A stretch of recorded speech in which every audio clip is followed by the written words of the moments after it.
When I met him first online, I found him to be really sweet. I think I was the one who was talking for an hour. He was just listening. When we met, I saw her. She was beautiful, intelligent, and kind, which was, something that I was looking for.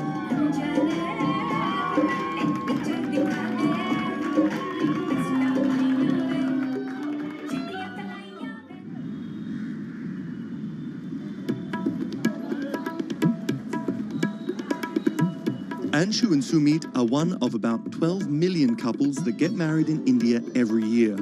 Unlike their parents' generation, they're not from two close villages, but from two cities on opposite sides of the country. And their love didn't start through community matchmaking, marriage brokers, or classified ads in newspapers, but began online. So we met through jeevansaathi.com. So it's basically an online portal where we have detailed profile of different grooms and brides. It makes a lot of remote profiles who are located in distant areas more accessible. Thanks to growing internet and smartphone usage, matrimony websites and apps in India are starting to disrupt the matchmaking industry. More and more people are finding their partners at the click of a mouse. Jeevansaathi.com, where Anshu and Sumit met, is one of the biggest players. Young Indians looking for love set up profiles including their caste and horoscope, but their criteria for choosing spouses appears to be changing. We have seen the shift from traditional caste community conservative parameters to something like which is more focused on education, employment. Anshu and Sumit's marriage was initiated by their parents, but modern Indian couples like them have more input than previous generations. We looked up to them to agree for the proposal, but it was primarily our decision that we wanted to be with each other. So what's the emoji like you use the most to send to each other? There's a bear which basically we use for indicating a hug. Yeah, that's our language basically. Bear icon for a hug. Time flies when you're in love, and just 1.5 months after they first met online, the couple got engaged. They decided to hold their wedding less than 3 months later. But planning a traditional Hindu wedding on such short notice is no easy task. The massive event usually lasts 3 days, has various ceremonies and celebrations, and involves the entire two families and hundreds of guests. Luckily, there are websites and apps for that. We searched online, we got in touch with Wedding Brigade, and they helped us finalize the venue. And it makes the search faster and efficient. Startups like the Wedding Brigade are challenging traditional wedding planners in this $50 billion industry. It provides various services from booking banquet venues to buying wedding gowns. The website makes money by charging commission from vendors. People don't want to be limited to what is available around them. They want to know the entire range of options available before making a decision. And now it's easy to find almost everything on one portal.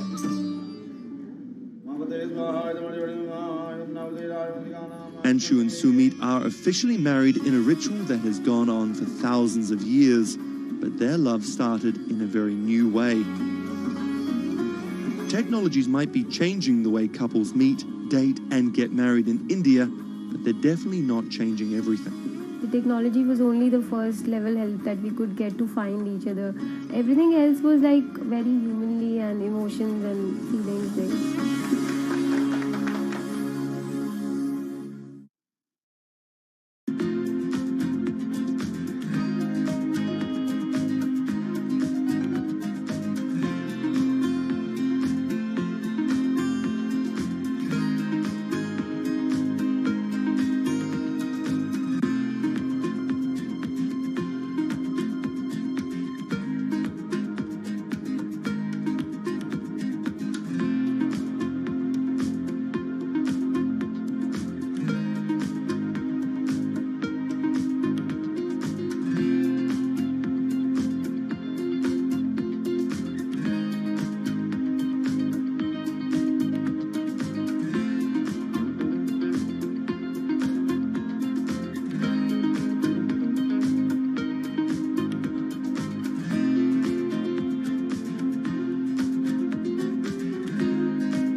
Massachusetts Senator Elizabeth Warren has become a symbol of everything the Republican Party stands against. Everyone gets a right to basic health care. We need strong oversight of these banks. A legal scholar and a consumer advocate turned politician, Warren has branded herself as a champion of the working class and made a career out of standing up to big business. While rumors of a 2020 presidency bid remain just that, I'm not running for president. her Senate seat is up for re-election in 2018, and Republicans are already pumping millions into super PACs to defeat her. This is the story of how a law professor and politician came to be seen as the biggest threat to Republican values and the greatest hope for progressive America. Elizabeth Warren was born Elizabeth Ann Herron, the youngest of 3 siblings, on June 22, 1949 in Oklahoma City to middle-class parents. After waiting tables to help her family pay the bills, Warren became a star on the high school debate team. She landed a scholarship to George Washington University at the age of 16, but 2 years later dropped out to marry her high school sweetheart, Jim Warren. By 1980, Warren was a mother of 2, divorced and remarried, had earned a bachelor's degree from the University of Houston, a juris degree from Rutgers, and practicing law in New Jersey.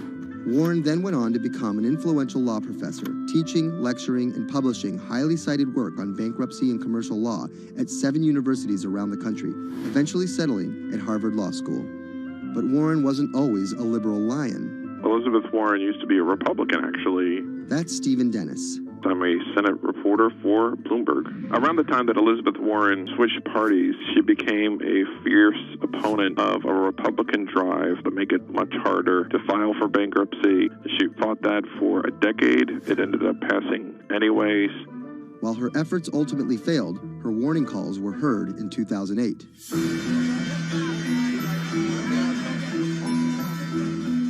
We're in the midst of a serious financial crisis. Our entire economy is in danger, and without immediate action by Congress, America could slip into a financial panic, and a distressing scenario would unfold.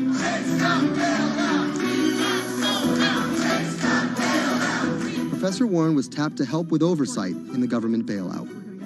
She would excoriate bankers and their bonuses and their practices. Why should the U.S. taxpayer alone carry city? She proposed a series of tough regulations, which became the basis for much of the Dodd-Frank financial law that we have today.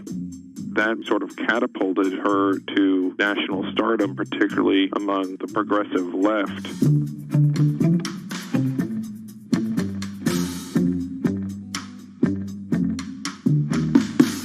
Encouraged by her newfound notoriety, Warren declared her bid for the U.S. Senate on September 14, 2011. During the race, her opponent Scott Brown tried to derail Warren by accusing her of falsely claiming Native American heritage, a controversy that earned her the nickname Pocahontas. Nevertheless, she was victorious and won the Senate seat by a comfortable margin. She used her new tenure to challenge everyone, from banking regulators and Treasury officials to members of Wall Street and Congress. I'm really concerned that too big to fail has become too big for trial. We need tough new laws to hold corporate executives personally accountable. No one should be above the law. She called for Wells Fargo CEO John Stump to resign for fraud, introduced the Bank on Student Loans Fairness Act, and reintroduced the 21st Century Glass-Steagall Act. In 2016, after staying silent during the Democratic primary battle, Warren finally endorsed Hillary Clinton and had some harsh words for candidate Trump. Donald Trump is a loud, nasty, thin-skinned fraud who has never risked anything for anyone, and that is just one of the many reasons he will never be president of the United States. But she was wrong. The forgotten men and women of our country will be forgotten no longer. Warren wasted no time resisting Trump's agenda. Have you ever managed or overseen a $1 trillion loan program? I have not. How about a $1 billion loan program? I have not. Okay. In the Donald Trump era, Elizabeth Warren has been playing defense and trying to prevent Donald Trump and his cabinet appointees from rolling back protections that she helped enact. Warren actually found herself rebuked by Mitch McConnell for reading a letter by Coretta Scott King about Jeff Sessions' record on racism during his confirmation. She was warned. She was given an explanation. Nevertheless, she persisted. That moment became something that's on T-shirts, bumper stickers, slogans, and that really galvanized a lot of support for her. It's been very hard for Republicans to get much of anything done this year, and that's at least in part to this resistance movement that Elizabeth Warren has helped champion. We are here to fight back. Enough of Elizabeth Warren. Like you. Millions of dollars are being funneled to defeat Warren in the midterm elections in 2018. But it's the rumors of a 2020 presidential bid that has further prompted powerful donors to fund her opposition, often using the same playbook of constant and ruthless ad campaigns that many believe helped Trump win in 2016. It's anyone's guess if she will endure what Hillary could not. You know, the question for Elizabeth Warren is whether she can go from being a liberal firebrand to somebody who can regularly get 60 votes for initiatives in the Senate and 218 in the House and drive an agenda, and whether she can bring together coalitions for political victories. That's the challenge, and we'll see what happens.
Sadiq Khan, the mayor of London, has made some powerful opponents. He doesn't know me, never met me, doesn't know what I'm all about. I think they're very rude statements, and frankly, tell him I will remember those statements. My message to Donald Trump and his team is that, your views of Islam are ignorant. He's the first Muslim mayor of a major Western capital and proud of it. This is how Sadiq Khan went from the son of Pakistani immigrants to a lawyer, lawmaker, and now the mayor of London. Khan's parents emigrated from Pakistan. His father was a bus driver, his mother a stay-at-home seamstress.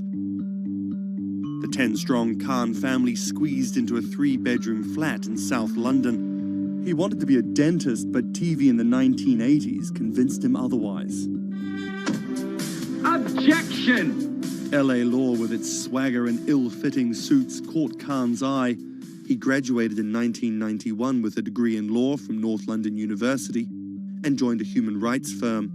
Khan worked a number of high-profile cases, often clashing with London's Metropolitan Police Force. But he had bigger political ambitions.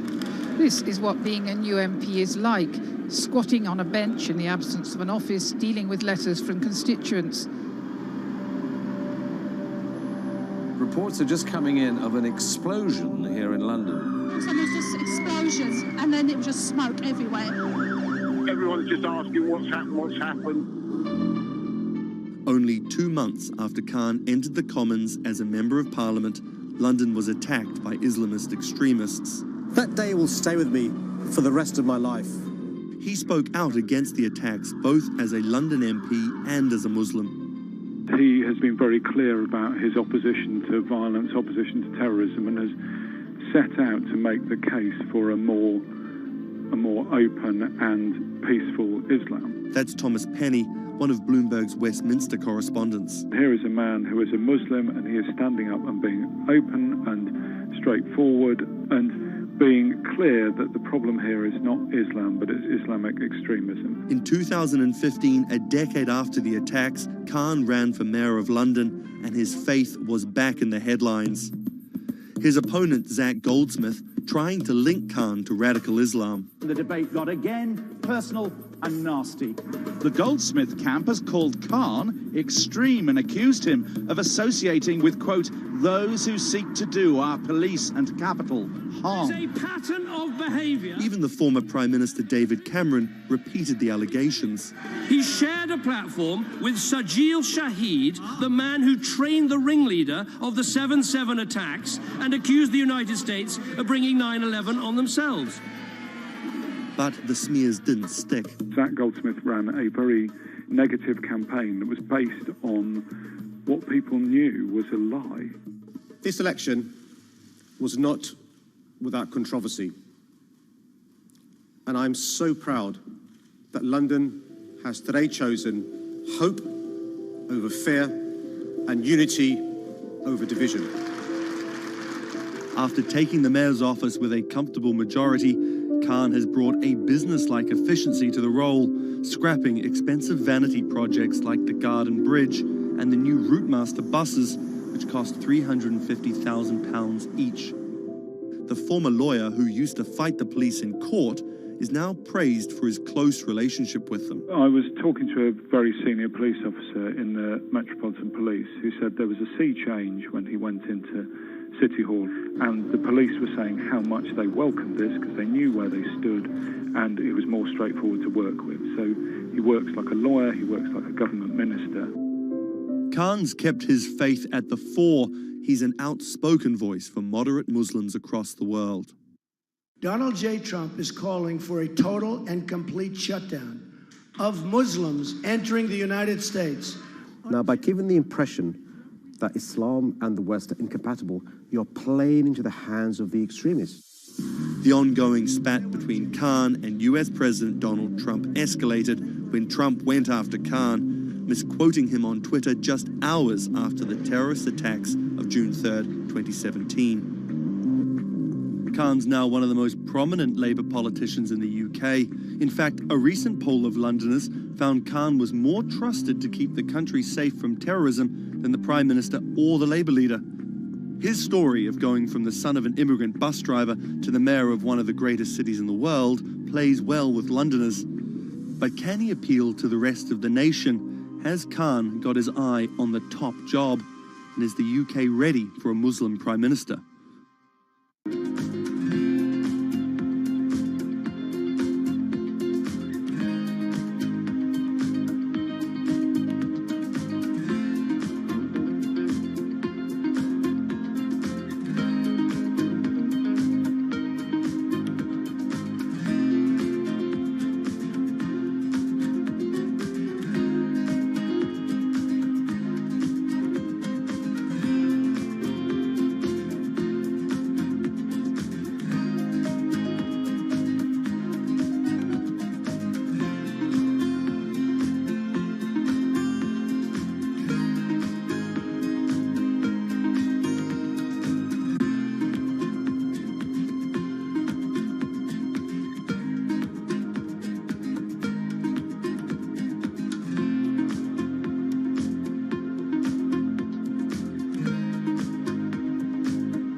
What does it take to change the world? A big army? A cure to a pandemic? A revolution? All of these take either a lot of people, thousands of hours, or massive amounts of space. But for Julian Assange, all he needs is one room, an internet connection, and the world will listen. Assange is located here, and more specifically, right here. And from that location, he's posted government secrets, classified documents, and leaked emails from some of the world's most powerful people. And in doing so, has been labeled a hero, a villain, a nihilist, and everything in between. This is how an Australian programmer sequestered in the Ecuadorian embassy in London became one of the most influential and notorious people in the world. Born in 1971 in Townsville, Australia, Assange has always been on the move. Living in over 30 homes by the time he was in his mid-teens, Assange, along with his mother and half-brother, finally settled down in Melbourne. His introduction to hacking started at 16 when he was given a Commodore 64, which he attached to a modem. He attended the University of Melbourne, where he studied programming, physics, and mathematics. He never graduated, but that doesn't mean he didn't get an education. By 1991, Assange hacked into the Pentagon, U.S. Navy, and other branches of the U.S. government. In 1996, he was caught by the Australian Federal Police and charged with over 30 counts of hacking and computer-related crimes. He didn't get any jail time, but he was fined $200. I think the first taste of what would come later was the hacking that he did as a young programmer, and that really sort of foreshadowed a healthy skepticism of the use and abuse of technology by governments. That's Vernon Silver. I'm a reporter for Bloomberg's investigations team. Assange's youth as a hacker laid the foundation for him to start WikiLeaks in 2006. But what is WikiLeaks? It's a website that posts unfiltered, usually classified documents. What separates it from every other media outlet is that they have no editorial hierarchy. With a publication like the New York Times, information comes in, they take that information, package it, then disseminate it for the public to see. WikiLeaks, however, cuts out the middleman. WikiLeaks gathers information, most of it given to them. These sort of foreshadowed a healthy. It's really very simple. They get the information in one end from who gives it to them and out the other with sometimes minimal interference. Julian Assange is the leader of that, the mastermind, the creator, and really, because he thinks of it as a journalistic enterprise, the editor-in-chief. But every story starts with a source, and Assange has some unconventional sources. Julian Assange does not hack as far as we know. He is the recipient of people who are either insiders who give him secret documents or hacked emails from a foreign power. That's Eli Lake. I am a columnist for Bloomberg. And there was no source bigger for Assange than Chelsea Manning, who used to be known as U.S. soldier Bradley Manning. In 2010, Manning provided Assange and WikiLeaks with hundreds of thousands of leaked government documents. WikiLeaks quietly began releasing the documents in February of 2010, then made big headlines in April by posting what is now known as the Collateral murder video. Come on, fire!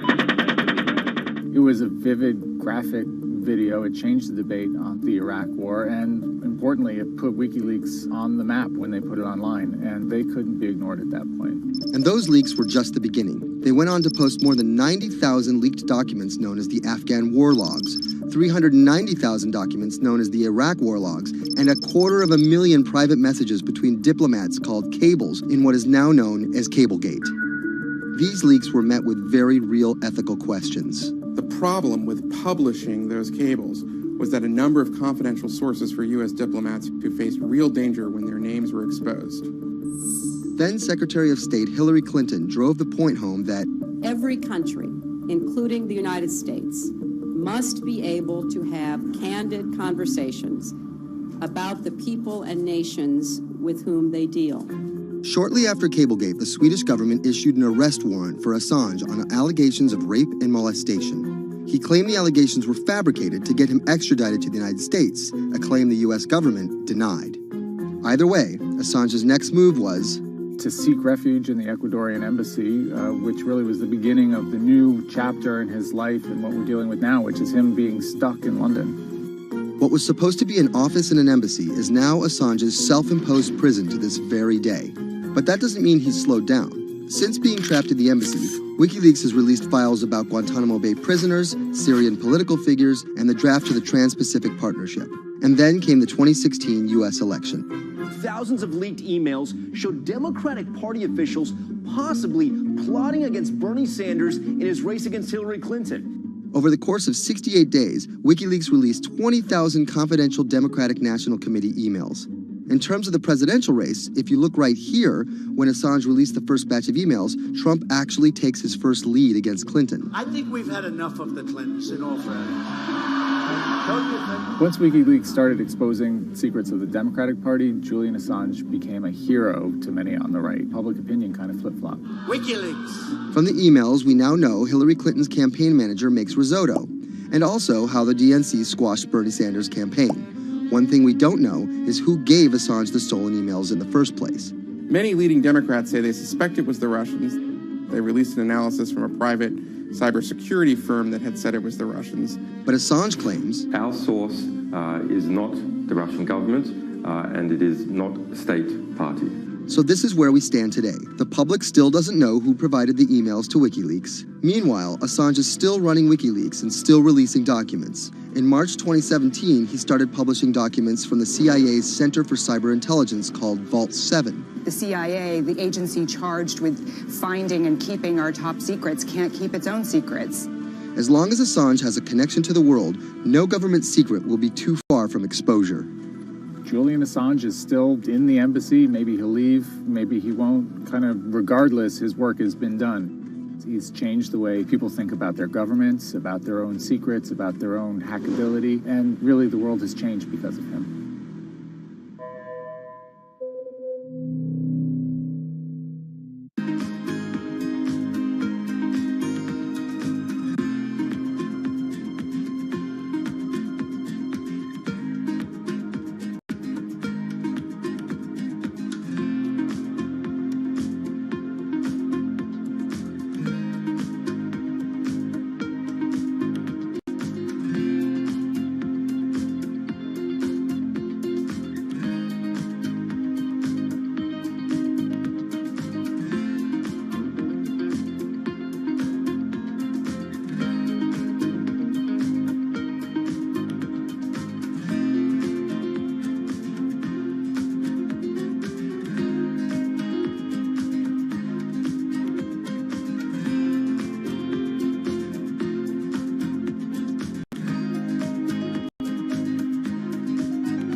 debuted, the 4G wireless we have today allowed people for the first time to hit the road and explore unknown places with only a smartphone for directions. When 5G arrives, it could enable driverless cars to take us there as well. 5G stands for 5th generation mobile networks or wireless systems. It's insanely fast and can accommodate a lot more connected devices. But the reason it's being called revolutionary is because 5G will allow connected devices to speak to each other as well as people.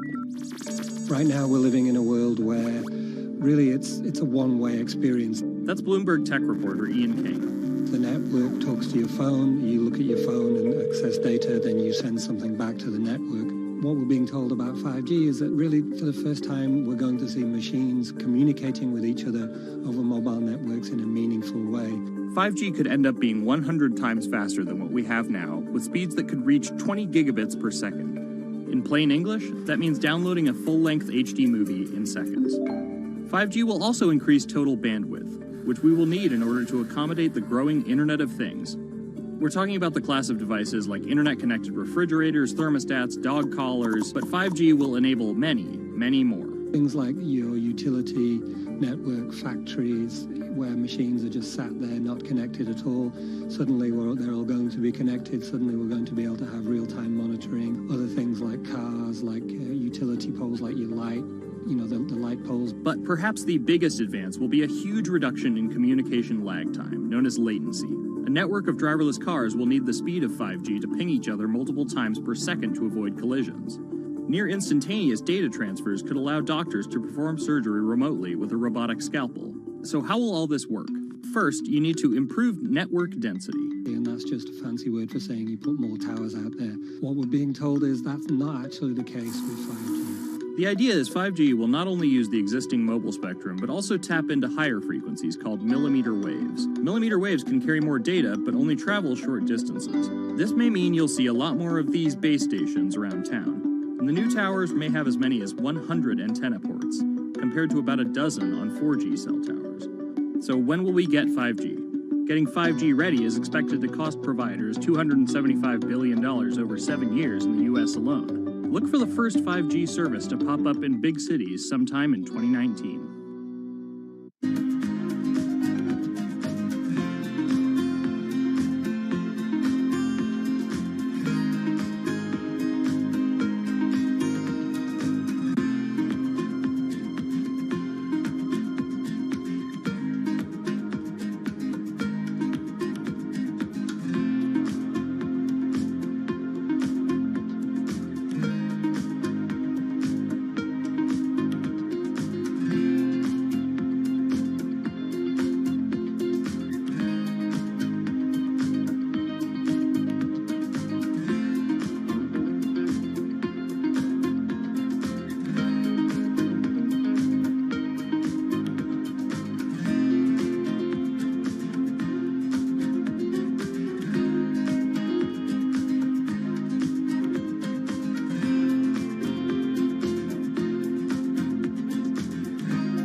People think of Vladimir Putin, they think of capital P, power.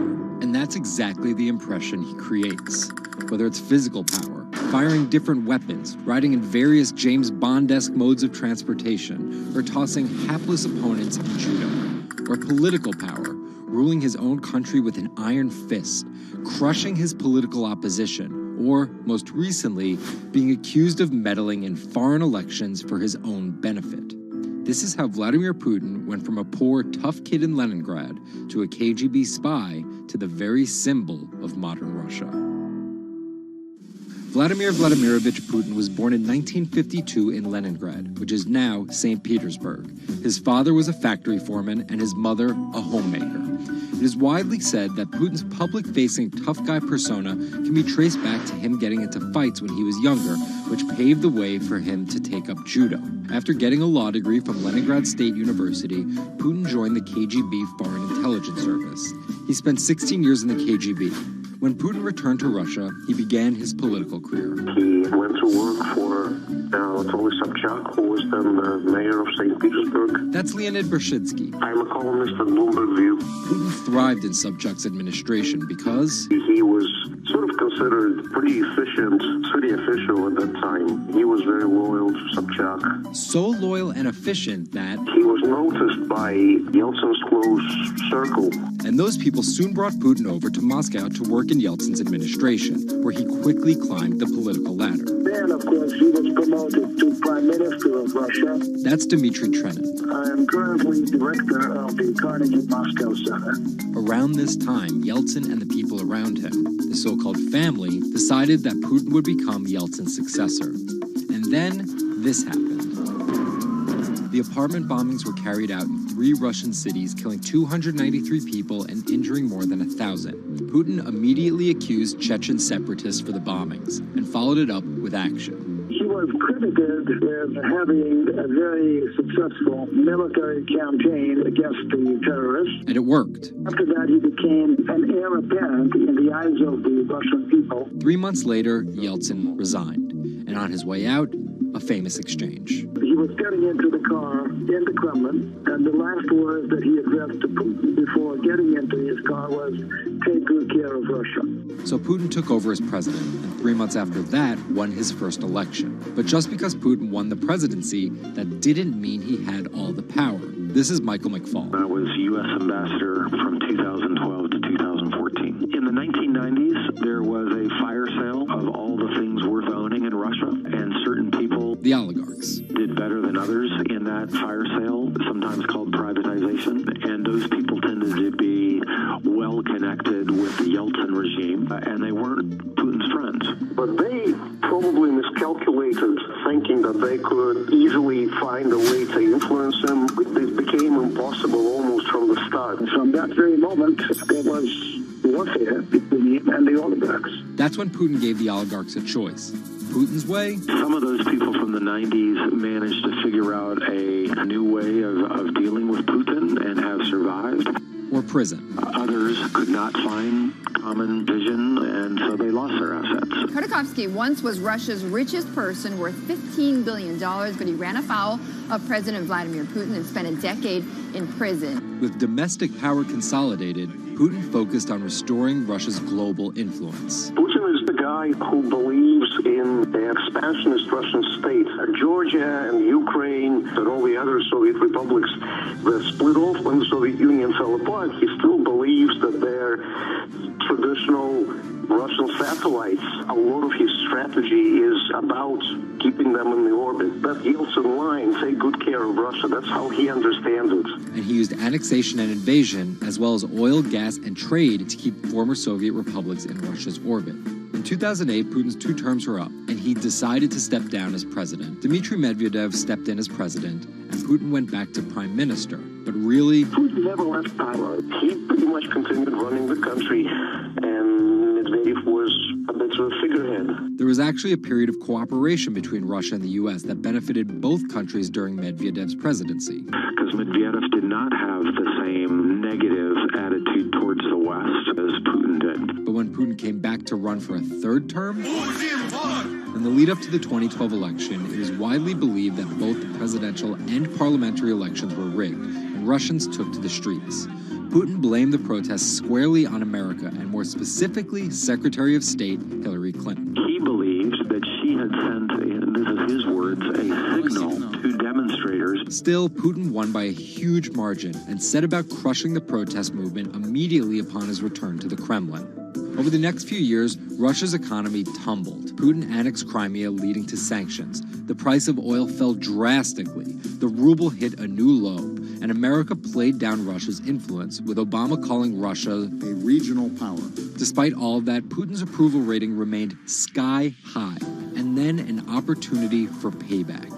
I think I'd get along very well with Vladimir Putin. In 2016, there was one candidate who called Vladimir Putin very smart. Trump exhibited tolerance towards Putin's actions annexing Crimea, and similar views on NATO and sanctions. Secretary Clinton didn't support any of those views. Even though Putin denies any wrongdoing, U.S. elections. Yes. the U.S. has accused Russia of being behind the leaking of 20,000 Democratic National Committee emails, which many say helped Trump beat Hillary Clinton in the presidential election. Which leaves us here, with the possibility of a President Putin until 2024, positioning Russia to be the world power he always imagined it should be.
Jack Ma is Asia's richest man and most recognizable business tycoon. He's the chairman of Alibaba, China's e-commerce giant and one of the 10 largest companies in the world. Yet he still wants more. We know where we're going. We want to be the 5th largest economy. Big words from the man some call Asia's Jeff Bezos. He's confident, he's charismatic, and he's definitely not the average CEO.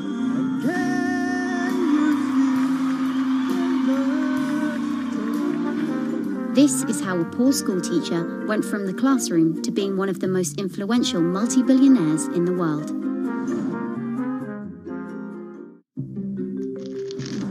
Ma was born in China's southeastern city Hangzhou in 1964. His parents were traditional musician storytellers. As a teenager, he started to learn English from foreign tourists after China opened up in the late 1970s. And then for 9 years, Jack Ma hung around outside the Hangzhou Hotel, which is now called the Shangri-La. He would get up at 5 a.m. to talk to travelers. That's Bloomberg technology reporter Lulu Chen. And I cover China Internet for Bloomberg. Ma failed China's National University entrance exam twice before being admitted to local teachers' college. He graduated in 1988. He applied for 30 jobs and got rejected, including from the fast food giant KFC. When KFC came to China, come to us say, 24 people went for the job. 24 Only 3 people accepted. I was the only one guy. Then Ma got a job at a local university and taught English there for about 5 years, earning just $15 a month. On the side, he started a translation company with several friends. During a company trip to the US in 1995, Ma had his first encounter with the internet at a friend's place in Seattle. I searched the first word, beer. I don't know why, because it's easy to spell, baby. And I see beers from Germany, beers from USA, beers from Japan, but there's no beer from China. So he searched for the word China instead and still couldn't find anything. And that got him thinking. He wanted to build something that would put China on the world's map. He started China Pages, a Yellow Pages-like website, but it didn't take off. Then Ma joined a government agency in Beijing to help set up a website. By 1999, the internet stock boom had gripped Wall Street, and back in his Hangzhou apartment, Ma decided to try again. With his wife and a group of friends, Ma raised $80,000 and set up Alibaba, a site that allowed businesses to sell stuff to each other. 人家美国人强就强它的硬件，强就强它的系统建设，这方面确实比你高。但是玩信息玩软的，中国人的脑袋绝不比你们差。我们在座的所有人的脑袋绝不比你们差。By 2000, Alibaba had raised $25 million from investors, including Goldman Sachs and SoftBank. He had no business plan and zero revenue, but his eyes was very strong eyes. In 2003, Alibaba started Taobao, a platform for individual sellers to trade with each other, and publicly declared war against eBay, who had started to make a foray into China. Jack Ma has this famous saying that Alibaba is a crocodile in the Yangtze River, whereas eBay is a shark in the ocean. And if they fight eBay in the ocean, then they'll lose. But if they fight them in the Yangtze River, then they have a home base advantage. In 2007, just 1 year after it forced eBay out of China, Alibaba debuted its business-facing division on the Hong Kong Stock Exchange. But it delisted 5 years later as its performance sagged.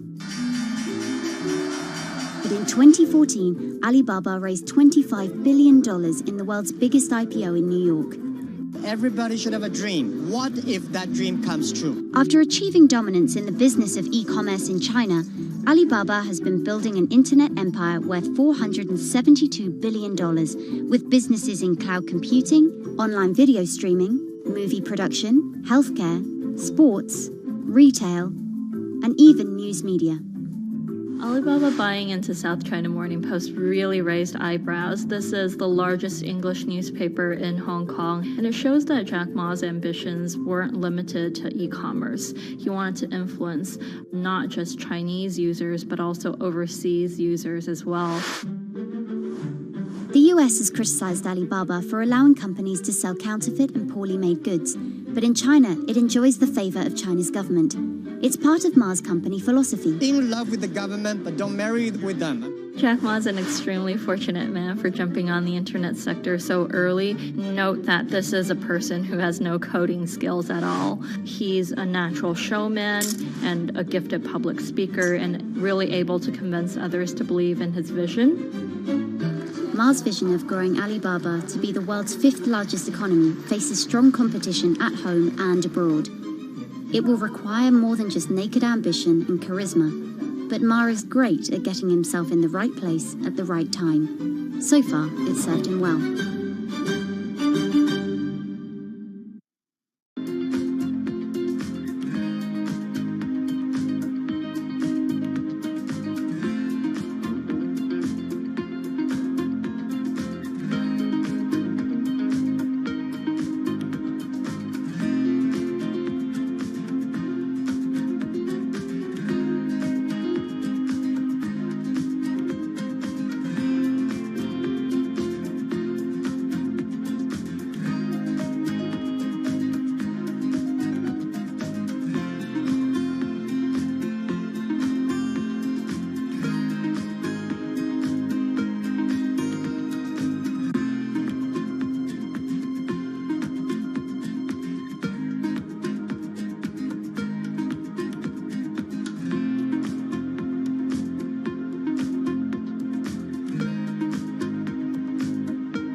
Thiel is a walking contradiction. He got his bachelor's and Juris Doctorate from Stanford, but speaks out about the horrors of higher education, saying college is as corrupt as the Catholic Church was 500 years ago. He's a staunch supporter of the free press, yet he bankrolled a lawsuit to bankrupt an independent media company. But these were not journalists. And most of all, he's an immigrant libertarian who's the most public supporter of Donald Trump in all of Silicon Valley. What Trump represents isn't crazy, and it's not going away. This is the story of how an openly gay, immigrant genius, libertarian billionaire went from tech contrarian to Silicon Valley's biggest Trump supporter. Peter Thiel was born on October 11, 1967 in Frankfurt, West Germany, to Suzanne and Klaus Thiel. Peter's family emigrated to Cleveland, Ohio when he was 1. An Ayn Rand devotee during his youth, Thiel attended Stanford University majoring in philosophy. His Stanford experience shaped a really big part of who he decided to surround himself with. That's Lizette Chapman. And I cover technology and venture capital here at Bloomberg. He and his Stanford friends made their first big splash in tech with PayPal. After selling to eBay for $1.5 billion, they would become known as the PayPal Mafia for each incredible success after PayPal. For Thiel, that began with an early, modest $500,000 investment in Facebook. And in VC speak, early means big risk, but also big reward. He turned that initial $500,000 investment into more than $1 billion in cash. But Thiel was just getting started with Facebook, and he went on to make a whole bunch of wildly successful investments. From SpaceX to Airbnb to one of the largest, most powerful companies in the United States, if not the world, and of course that's Palantir. The incredibly controversial secretive data mining startup he founded with his colleagues from PayPal. It connects data silos and then allows non-technical people to search that information for patterns. Data like financial information, feeds from video cameras, biometric details, passport information, flight manifest. Palantir doesn't talk much about how they collect this data, who has access to it, or what they do with it. But they have contracts with the Department of Homeland Security and the CIA and the Department of Justice and the Securities and Exchange Commission. And several other federal agencies. It's the richest company you've never heard of, valued at $20 billion. But there are plenty of obscenely wealthy people in Silicon Valley. What makes him different... He's a complex ball of multiple contradictions. Take college, for example. Even though college was extremely important for Thiel, there's something called the Thiel Fellowship. In exchange for dropping out and a promise not to pursue college, Thiel would give them $100,000 each. You basically tell people that if you get a diploma, you're saved. Otherwise you go to hell. You go to Yale or you go to jail. Also, his relationship with the press. Here's another contradiction. He's donated to free press initiatives, including the Committee to Protect Journalists. But he also secretly spent tens of millions of dollars bankrolling a lawsuit filed by Hulk Hogan over the publication of a sex tape and bankrupting the independently run Gawker Media. Why did he do this?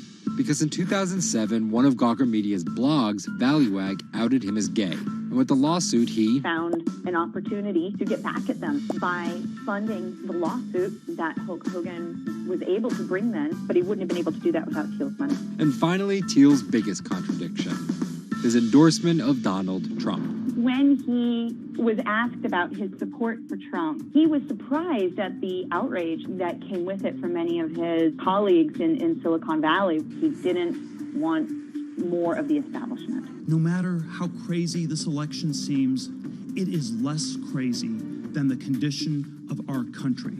After briefly supporting Carly Fiorina in the primaries, Thiel pivoted to Trump, donating $1.25 million to Trump and his associated super PACs in October 2016. And he didn't just help Trump financially.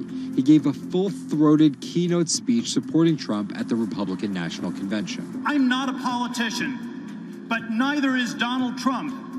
He is a builder, and it's time to rebuild America. And when Trump was finally elected, Thiel was given the reins to an enormous amount of power. And I want to thank you, man. You have a very special guy. He was named the transitional advisor. And in that role, he did a lot of interviewing and a lot of vetting to fill hundreds of cabinet positions and different jobs within the administration. But it turns out Thiel's support isn't unconditional. Talking to people who spend time with him, I have also heard that he is no longer a great supporter of Trump. It was reported that Thiel was unhappy with the direction of Trump's presidency. Ever since, he's been mum, making no public appearances, no statements, and staying out of the spotlight altogether. Although there have been suggestions that Trump could tap Thiel for a top intelligence post or ambassadorship, there's no indication he'd accept. He's described his relationship with politics as schizophrenic. He gets really involved, and then he runs away as fast as possible. Whether Thiel takes a new position or simply continues as a board director at Facebook and Palantir, at just 50 years old, he's primed to wield some serious influence in technology and politics for decades to come.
Two 2016 was again the hottest year on record, and the previous 17 years have seen our 16 most scorching. Scientists overwhelmingly agree. Global warming is the culprit. And it's just getting started.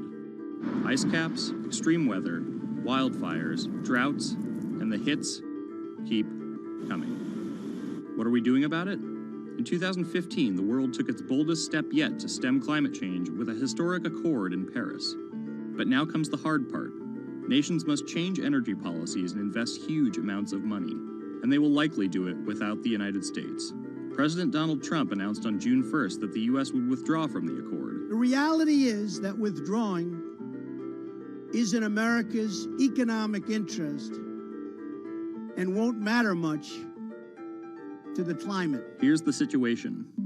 Decades in the making, the Paris Agreement united the U.S., China, and more than 190 other nations in a push to limit fossil fuel pollution. The UN-sponsored plan secured pledges to cut greenhouse gases, the emissions that trap heat in the Earth's atmosphere, in an effort to avoid the rising seas and other environmental disasters that climate models predict. But even if all pledges are met, the globe is expected to warm by as much as 3.4 degrees Celsius this century, more than the UN target of well below 2 degrees. Meeting the Paris Agreement means that governments will have to offer more incentives for clean energy, scale back support for fossil fuels, make emissions more costly, and reduce deforestation. It's estimated that the deal will require $13.5 trillion of spending through 2030. Here's the argument. Unlike past climate pacts such as the Kyoto Protocol, each country set its own Paris targets and then promised to revisit and improve them. The US was primed to play a lead role in climate change, but Trump's Energy Independence Executive Order reverses Obama-era rules and directives put in place to combat climate change,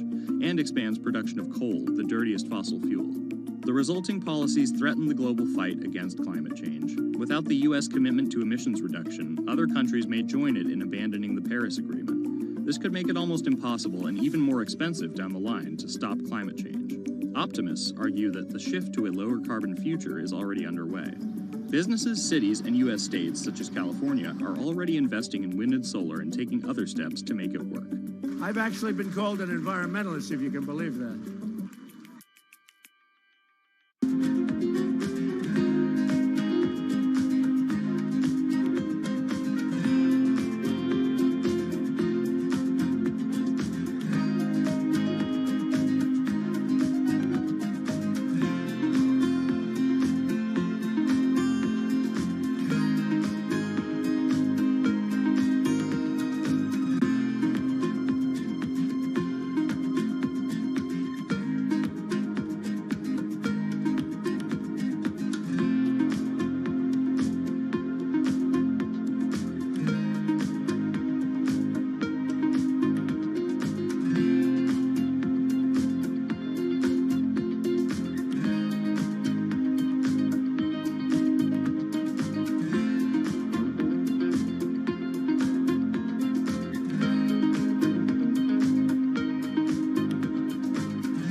There's an inherent attraction to light and being human. And I think on a very deep psychological level, light is this way in which we experience the energy surrounding us in a very personal manner. My name is Matt Dilling. I'm the founder of Light Bright Neon Studio, and we manufacture, produce, and restore neon works of art and design.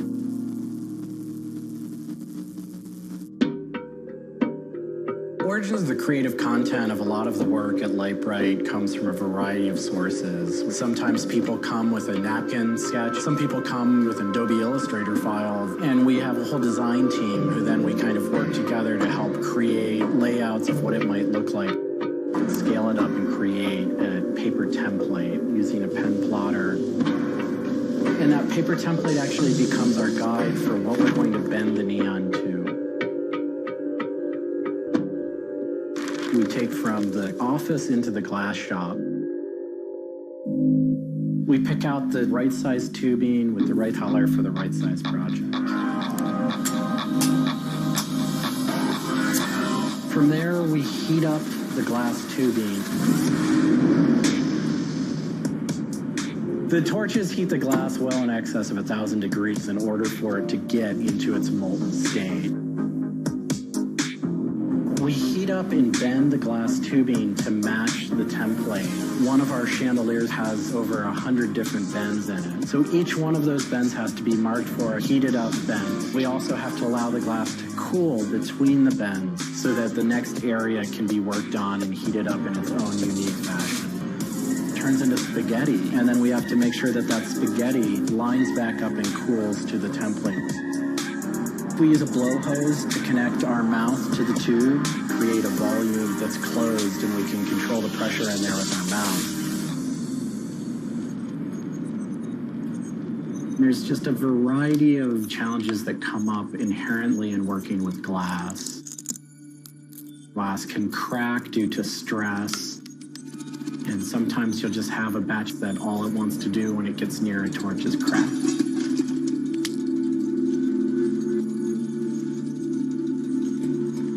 After we've bent various components, we have to go in using the crossfire or the hand torch and actually weld all of those pieces together.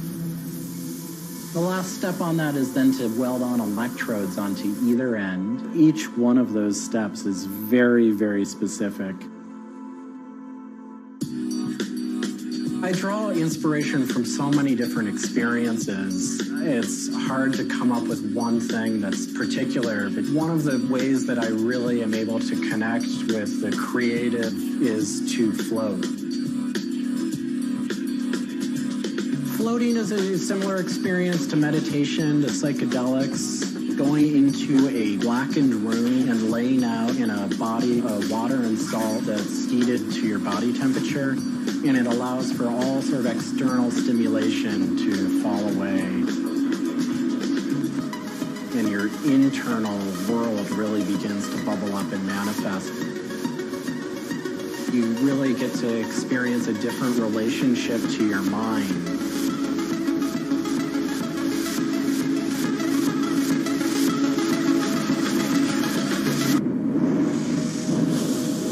I think I work with neon because I can't not work with it. It's so challenging and so rewarding. And those things are so intertwined that there's no way of separating it out.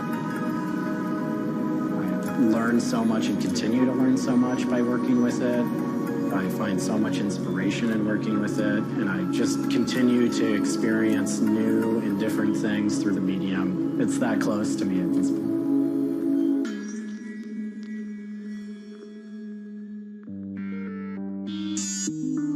Once the neon tube is completed, we have to hook it up to our manifold for bombarding. The manifold is opened, a vacuum is drawn. We check the tube for leaks with our Tesla coil. We close the tube back off, and we heat it up using a very large and powerful transformer. As the tube is heated up, it releases anything that's not inert inside the tube, and we evacuate that out. We introduce the gas into it. And we seal the tube off, sealing into that tube whatever gas we introduced into it.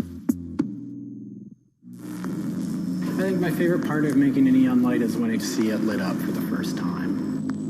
Different gases, when electrified, emit different wavelengths of light. Neon gas is this very bright orange, fiery red color. Argon gas creates a very intense blue, but that light output that is produced can then be expressed in a different wavelength by coating the inside of the tubes with a phosphor coating that takes that one wavelength of light and emits a different wavelength.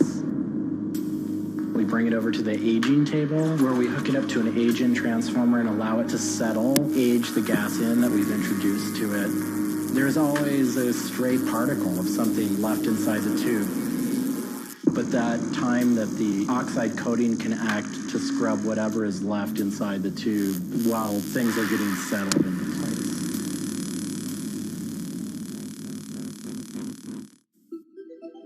Once the tubes are aged in, we move on to our process of assembling two halves of the fixture together in a jig, gluing up the center of the fixture to its spindle.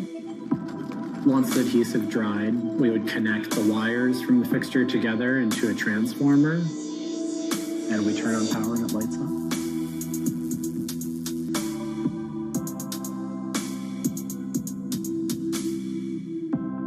Part of what we love about what we do here is that we try and put out into the world the kind of things that we'd like to see.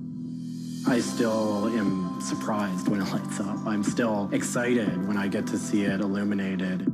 There's an ineffable quality to it. To me, is this insight into the inner workings of the universe. It literally is. It's a way of looking at what is surrounding us in the cosmos in a new light.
bit like an addiction.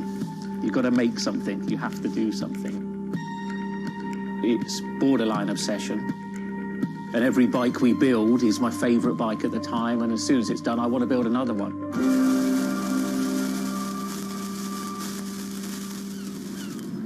It's End-to-end cycles is something I've been thinking about ever since I started cycling in my late teens. We want bikes that ultimately you'll really enjoy riding. There's never a bike that's the same. There's always a slight change. And as we build them individually as well, they have the marks of a bike that's built by hand. Most people I know cycle have an idea of their dream bicycle. And it may be an evolving idea you've had in your head. And we've worked with a lot of people that have come to us with sketches and scrapbooks. It's really, really nice to build something that's just one-off and unique. I think a lot of people see a bicycle as two wheels and a frame in the middle. There are a lot of subtle changes and nuances in design which can change the riding characteristics quite dramatically. I'm a really big fan of modernist architecture, and the simplicity of a modernist building is really hard to achieve. And with some of our bikes, they may look very simple, but I think people should not underestimate the time and effort that goes into designing a product. Tubing is key to a bike's feel and ride. Reynolds tubing has been in my life ever since I can remember. Growing up, I could never afford a frame manufactured with their tubing. We can now put a badge on our bike saying manufactured Reynolds, which is a sort of thing as a kid I just wouldn't have believed was going to happen.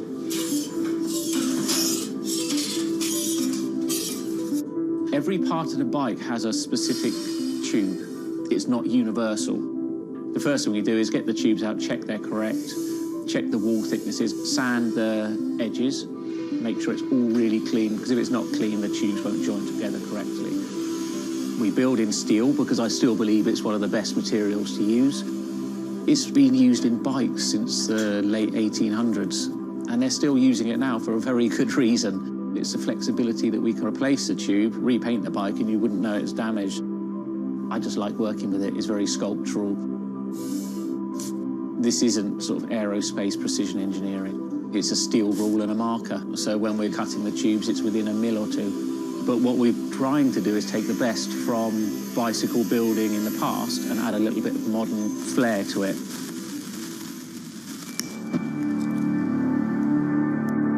There's various techniques for building bicycles. We do a thing called fillet brazing, where you connect a pipe together. We use a bronze rod and a flame. We heat the tubes up to the same temperature and we fill the joint with bronze. And it gives a very, very sort of fluid, lovely, sort of quite sculptural feel. You've got to practice. You've got to be able to judge material temperatures. You've got to just look at it and you just get a feel for it. It's the stage where your tubes start to look a bit like a bicycle.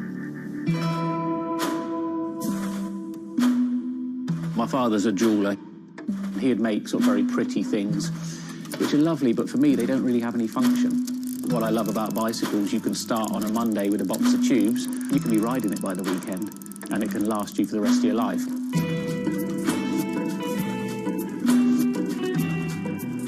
Outside of the frame and forks, the other most important part is the wheels and tyres.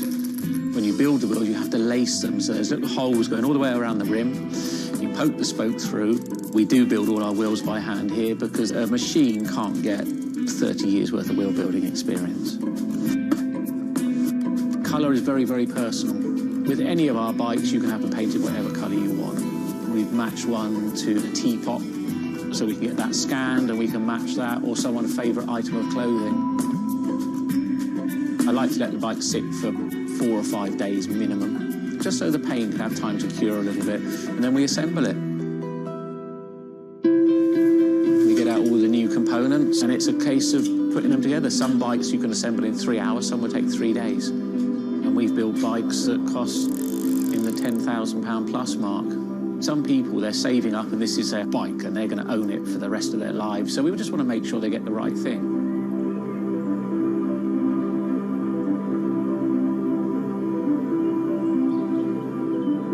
I think the bike for me was the first time I had some freedom. So as soon as I had one, I was off. A lot of people still get that thrill as when they were a kid blasting down a hill, wind going through their hair. It's fun. Everyone has their favourite jacket or something that just makes them feel good. If you've got a bike that fits well, you actually feel part of it. Building bicycles as a creative outlet is fantastic. It's not something you do because you're going to get a big paycheck at the end of the day. You do it something you have a passion for it.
If you ever saw a wooden surfboard, it was probably hanging in somebody's house or underneath the deck.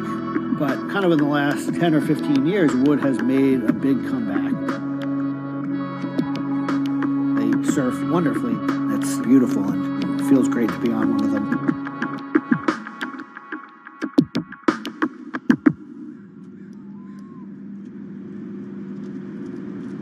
I always had a love for wood and kind of passionate about things that went in the water. I've kind of been around wooden boats most of my life. There's just so much character. The way they're built, the stories that come with them, a lot of that has translated over to why we build surfboards the way we do. When we first started thinking about building surfboards, wood was the natural material we chose. They have a very high strength to weight ratio. Wooden surfboards have the longest history of use in the surf world than any other material. People have been surfing wooden surfboards since kind of the first documented history of people riding waves. The board starts in CAD, where we take a 3D model, break down the shape, and kind of create frames and templates and all the inner parts of the board that we get cut on a CNC machine.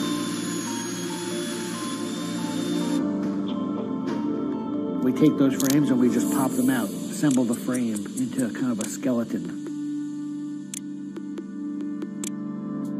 We go out to our lumber shed, pick a bunch of cedar, and bring them into our mill shop, put glue along the edges, clamp it all together into a panel. Everything's book matched, you have symmetry in the colors and texture of the wood. Cut your outline. take our assembled frame, gently put it down right on top of the plank.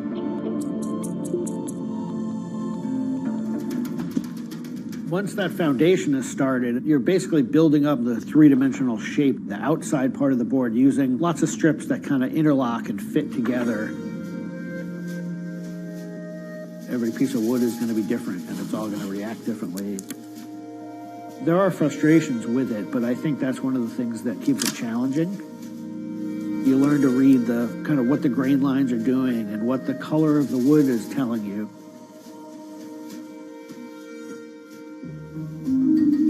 Once those rails are cleaned up, we put our top planks on. It's a little bit like putting a lid on a box. It's like, this is it. Whatever's inside that board is staying inside that board. And by tensioning some rope, you can clamp the two together. It's like a time capsule.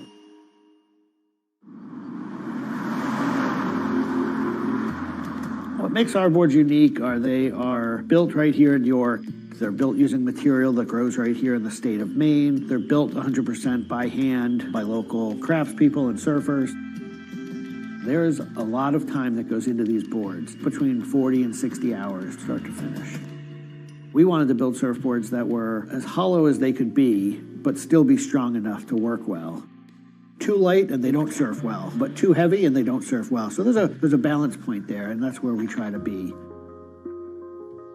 Taking the board off the rocker table once the top has gone on, that is by far one of my top favorite parts. It's just you and a shaping stand, a board, and a hand plane.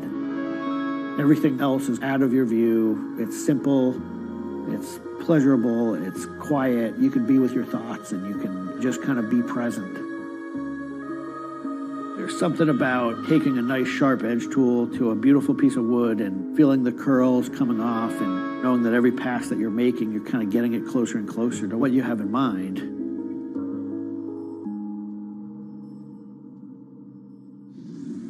Once we've shaped it down and the board's looking like it's supposed to look like, it's time for it to go into the glassing room.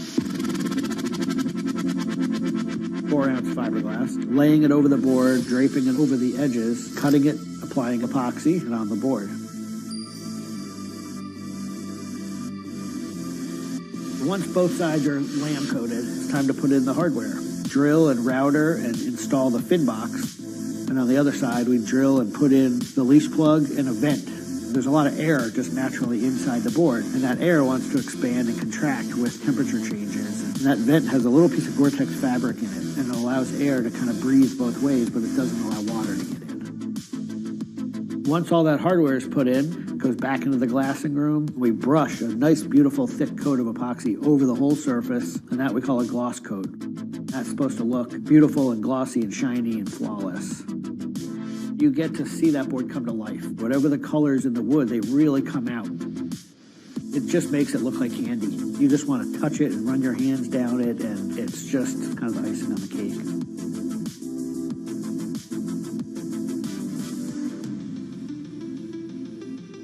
Once everything is hard, we put it into what we call the oven, get that epoxy to cure, really kind of bake it, and just get it to harden. Put in the fin, screw in the vent, and ship it out. We just love the idea of building something that's sustainable and long-lasting and made by hand. Kind of gives you a deeper connection to the product over something you might buy on a shelf.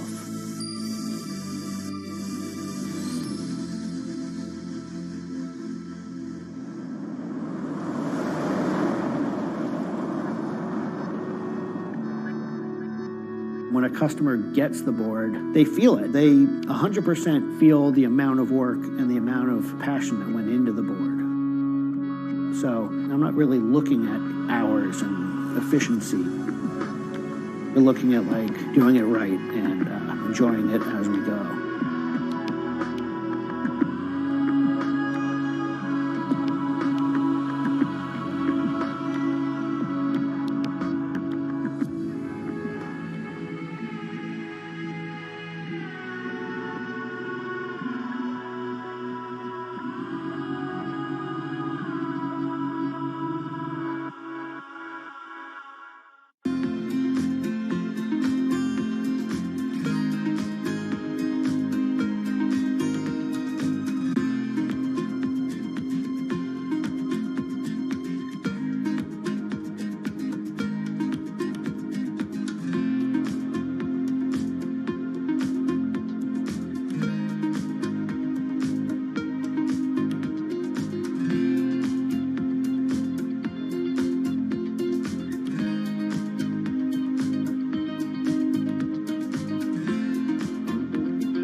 Ma Baoli, better known as Gang La, is one of the 4 grand marshals leading New York's Pride Parade this year. But in the country he comes from, being gay is still a social taboo. The CEO of a Beijing-based internet company is on a mission to improve the lives of millions of gay men in China. 对于每一个 LGBT 人群来说，即使这个国家不允许你跟同性爱人结婚，但是你仍然要勇敢地去选择你自己的生活，你仍然应该拥有幸福生活的权利。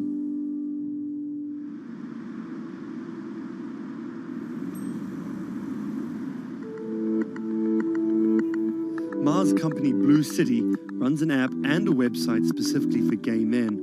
Blued is one of the biggest gay social networking apps in the world, with an estimated 30 million registered users. Unlike most other apps, Blued is more than just dating or hookups.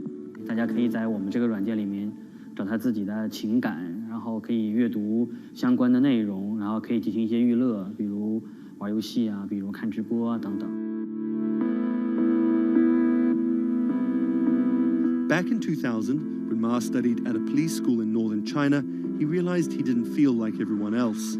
因为他们都找女朋友，然后谈恋爱，但是我对长得好看的同性的男生，我反而觉得对我更有吸引力。所以那个时候我就到互联网上去找这样的一些资料，然后希望能够告诉我自己我到底是谁。互联网上所有的信息都是负面的，都是错的，就是说同性恋要电击疗法，要被治疗，然后要吃药等等。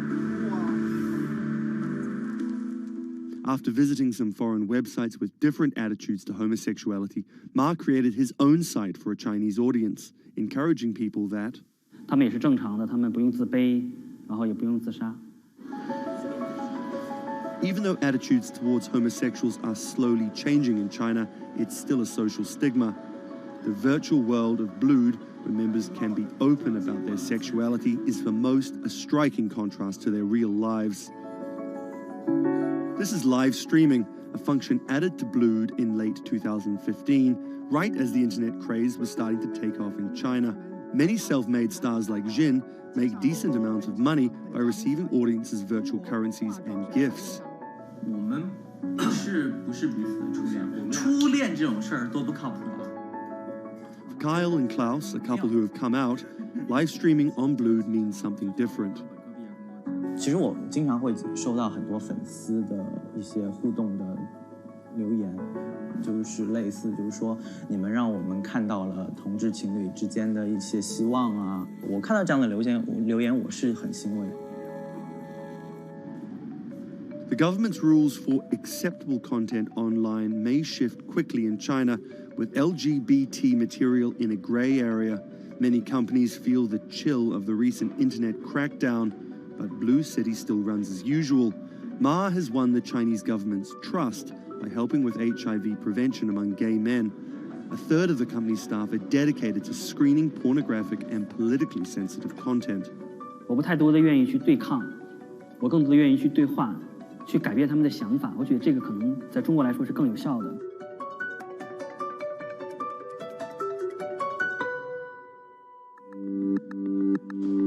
In the past 5 years, Blue City has grown from a team of 7 people to a promising business with about 250 staff. Ma said the company earned over $15 million last year, mainly through advertising and selling virtual currencies to live streaming audiences. Now the company is expanding overseas. 我希望吧，通过我们的努力，布鲁蒂能够成为全球第一家在美国纳斯达克或者是纽交所上市的这样的同志互联网公司。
This is Rich Chiga.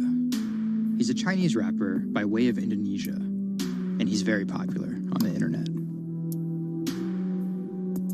This is Joji. He's a Japanese-Australian singer, and he's also very popular on the internet. Plus, Joji invented the Harlem Shake meme. Let me say that again. This guy, Joji, in the blood bathtub, invented the Harlem Shake meme. But we'll come back to that.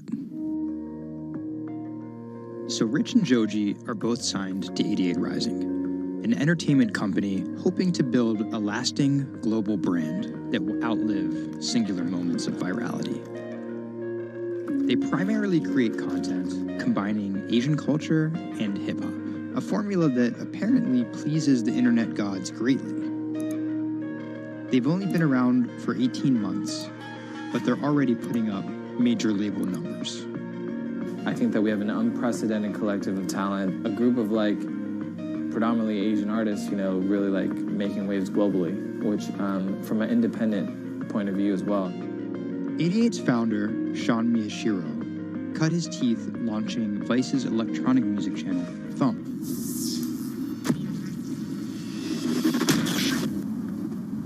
But quickly, Sean became interested in life beyond dance music. I knew that after launching a whole content platform that I have kind of the ability and the know-how to do it again, but for what was the question? So Sean moved to the Bronx to start over and figure it out. He couldn't afford an office space, so he worked out of his car at the top of a grimy parking garage. Everything kind of started here. If you look around, this is my environment. This is my serenity, really. 88 Rising was built here. Built on the grounds of LA Fitness, residence in a parking garage. I was living in the Bronx. I'm just damn, where the hell do I go? So I just come up here and I I just kind of figure things out every single day. Being okay, what the hell is this thing? Coming here was kind of my own kind of private office, basically. To be honest, I would even go to the bathroom here. I would take pisses here, you know what I mean? It was, it's just too far to go back down there. When I need Wi-Fi, I'd spend a good part of the day at Dunkin' Donuts. Hi, how are you? Can I get a chicken snack wrap? Before 88 Rising officially launched, Sean caught a surprise break in the form of a Twitter friendship with a funny 16-year-old kid from Indonesia named Brian, who taught himself English by watching Rubik's Cube tutorial videos on YouTube. Seriously, that's true. I thought his Twitter was genius, from the future, just crazy. And just the shit that he was saying, the memes he was making. But I didn't know that he rapped or anything like that. I really didn't. And he came up with that stick 2 weeks later. 12 in the morning, pop shells for a living, and baby gon' smell blood trail every minute, bro. Dat Stick was Brian's first ever attempt at making a rap song, and it immediately went viral. Everything was great about it, but the one thing that I noticed is the song was hard as hell. Just everything about it, man. Just it was menacing, bro. Soon after the video dropped, Brian signed with 88 Rising. I'll FaceTime with Rich. Sorry for calling you Rich Chiga on my phone, Rich. Brian, he gets super pissed off that he's saved in my phone as Rich Chiga. He's like, dude, am I not a human to you? What's good, bro? What's good, brother? How you doing? Doing great. I did the sound check. How was it? It was tight. But you've been a bitch, suck a thick cock. So, Brian could definitely rap, but some viewers understandably took offense at a Chinese kid satirizing rap cliches and calling himself Rich Chiga. But if a group of well-known rappers saw the video and genuinely liked it, that could at least help validate Brian as a legit hip-hop artist. Plus, it could be really funny. It was just kind of an idea that I just had on the spot. Everything that rappers say is better and funnier and smarter and wittier. It's just more entertaining. We just edit it as tight as possible, put it up, and it really worked. 12 in the morning, pop shells for the living there. Yo, this nigga got a pouch on and a Reebok pouch. This is the hardest nigga of all time. He said, when you come for a chigga like me, that was dope. Like, it's just lit, and I think people will take it as a joke at first, but it's like, if he ran with that and kept doing more videos like that, it's just lit. You know, I'd never been to America before, and like all of a sudden, it's like I see like all the rappers that I listen to just like reacting to my stuff, and I was like, what? How did this happen? The reaction video also went viral, and even led to a remix of Dat Stick featuring Wu-Tang's Ghostface. I'll get on that track. You know what I'm saying? Yeah. Really, on the remix? Yeah. Oh, you know him? And yeah, the remix went viral too. Brian has since acknowledged the misstep in his name and claims he may change it. But for the time being, he's still Rich Chigga to his fans. An ever-growing global audience, hungry for more releases from emerging talent around the world. I didn't know that it was gonna be this impactful and this important to people, and I'm very thankful and blessed that it has. And every day now that I wake up, it's like it's just like a new mission every day. A major part of that mission involves Joji. Remember the bloody bath guy? He's a former YouTube personality in the middle of a career transition. The sound of this song, Will He, it's like a trap song that you can like slow dance to. Awkward prom shit, you know what I mean? I used to do crazy episodic internet videos. It was going well, and one day it was me and a few friends just in a room. We were casually chilling, and then someone plays the song, and it's brand new at the time. I happened to have a lot of costumes laying around, so I told the other guys, I was like, get in these costumes and let's just dance to it. Like, who cares? We were like, okay, let's just go crazy at the drop. So that video goes up. I go to sleep, and the next morning, everyone's doing it. Like, next morning.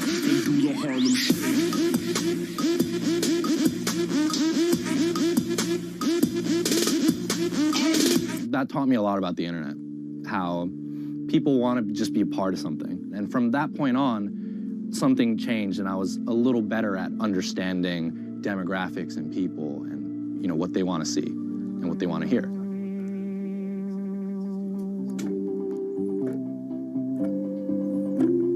I was friends with a couple other artists who were affiliated with 88, and then I also started to realize that 88 is the bridge between Western and Asian entertainment, and I really wanted to be a part of that.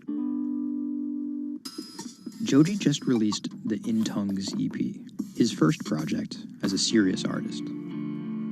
Joji's In Tongues record came out a couple weeks ago. It's #2 on Billboard on the R&B charts, which is crazy for, independent release, and he's like a brand new artist. And the success is even more impressive, knowing he went from creating something like this, It's just Taco Bell. What could possibly go wrong? to creating something like this.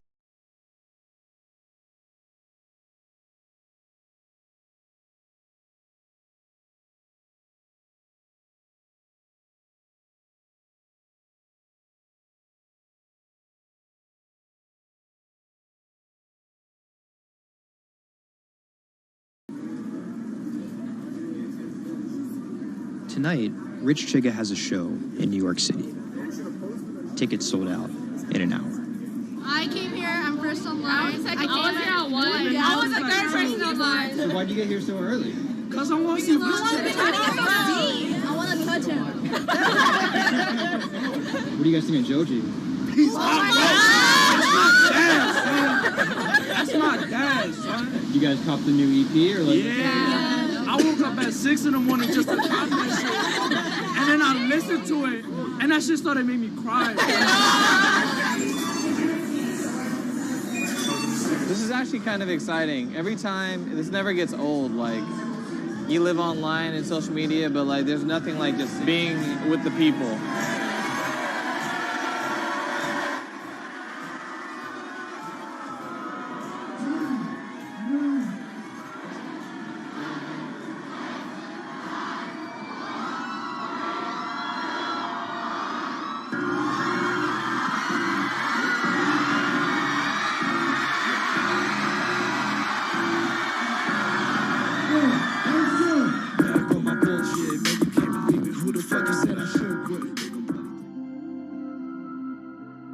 More often than not, viral success happens by accident.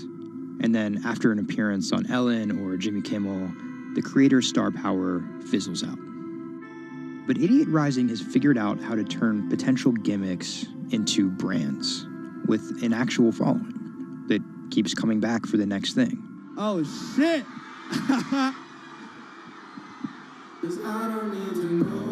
So keep an eye out for Idiot's next move. But more than likely, it won't be covered on network television or terrestrial radio. Although, as they've already proven, nowadays that really doesn't matter.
Online retailer Farfetch is betting it can shape the future. This is its concept store, showcasing the latest in retail tech. How do you capture all of that fantastic information that you gather in store with customers, touch and feel products? And we created a concept called the connected rail. And this is using a combination of RFID and ultrasound. The RFID signal recognizes the product, and the ultrasound recognizes the movement. Take the product off, and then you'll start to see your products appear. And essentially, it's like online browsing behavior. Whichever products you touch and pick up in the store are automatically sent to your app. This is effectively what you've created is your in-store wish list. In the middle, you'll see essentially a hologram of the product. What the customer sees, they control the experience on a touch device. What this allows the customer to do is take elements of products and then add their own style to it.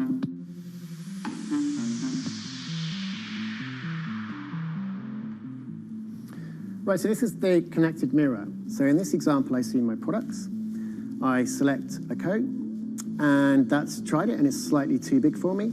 So what I can do is choose an alternative size and send a request to the sales associate, and they'll bring that size to me in the fitting room mirror. You'll also see that we've got some product recommendations here.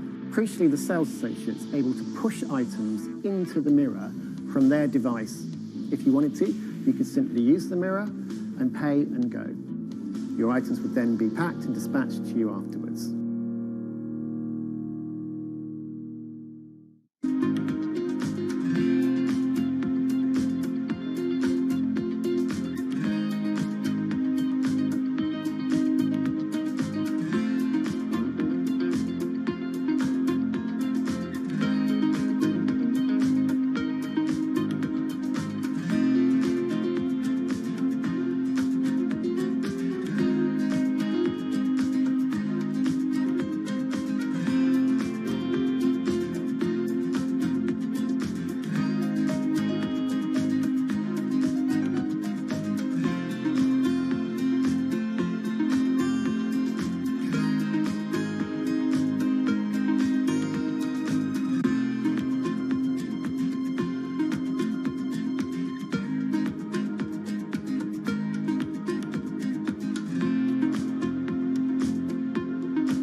Do you want me to turn you so you're looking outwards?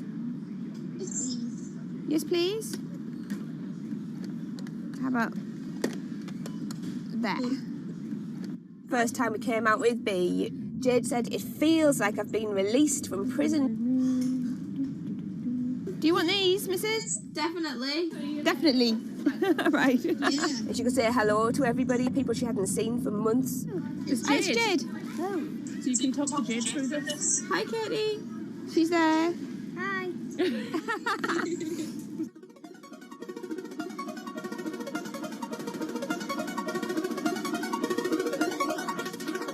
Every time anyone's seen her, they want to know why she's there. And it's kind of the opposite of when you're in a wheelchair and people see you and they kind of go, oh, should I look? I don't know what the right protocol is. When there's a tiny robot with its bright little eyes going around just looking happy everywhere, it really opens you up for conversation. You've got some friends here, look. Hiya. When I saw her for the first time, I remember thinking, this is going to change things. This is one of those points where if this was a book, this would be the cliffhanger.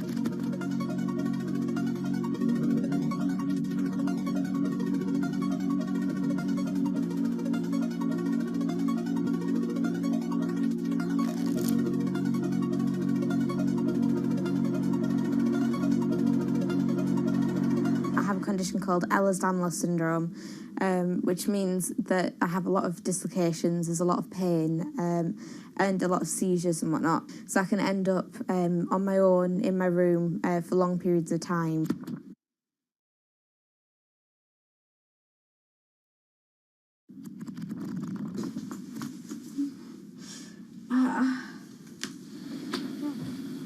Yeah, my love.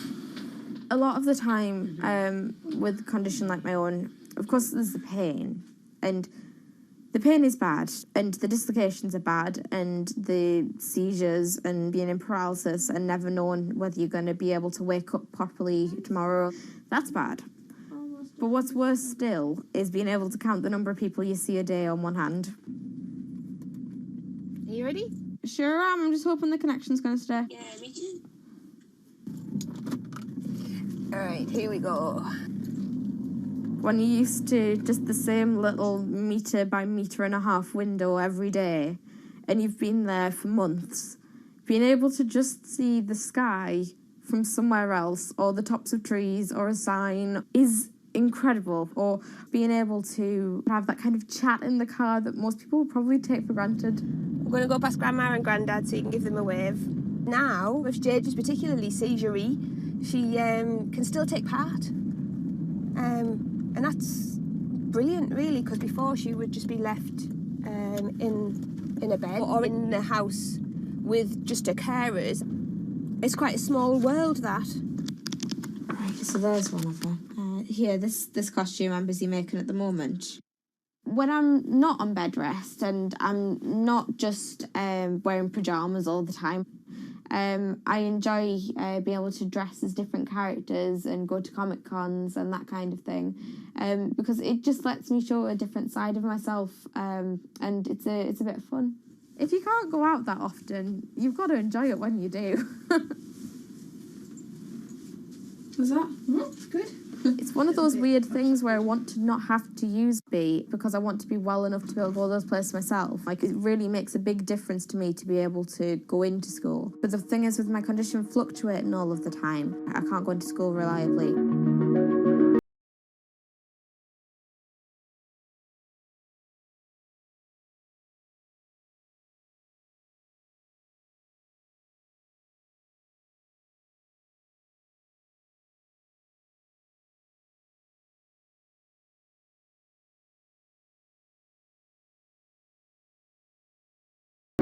Today's the first day that I've been in school via B, and so far it's interesting. Still a few little things that we need to work out, but for the most part I think it's going fairly well. And it's brilliant because I can really tell the difference between today and yesterday. How yesterday I forced myself to go into school when I wasn't very well, and I was really tired afterwards and ended up having loads of seizures, whereas today I've been able to do all of the work. I've been able to keep a clear head and not be ill, which means I'm able to be more focused on my schoolwork. So there is my first step of working, is to simplify root 8. The algebra test is next week. Now I'm trying to make friendships which I'll be able to maintain with B. Before that, I've ended up letting people down quite often. B gives me hope, yeah. She's just always there, and if I can't do something, she can. And if I need sort of assistance to be able to make commitments, then she's there, and she means that I feel like a more valuable person because I'm more reliable.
debuted, the 4G wireless we have today allowed people for the first time to hit the road and explore unknown places with only a smartphone for directions. When 5G arrives, it could enable driverless cars to take us there as well. 5G stands for fifth generation mobile networks or wireless systems. It's insanely fast and can accommodate a lot more connected devices. But the reason it's being called revolutionary is because 5G will allow connected devices to speak to each other as well as people.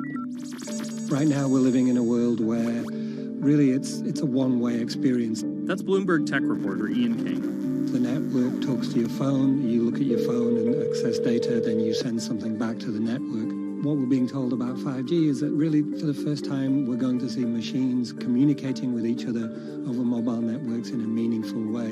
5G could end up being 100 times faster than what we have now, with speeds that could reach 20 gigabits per second.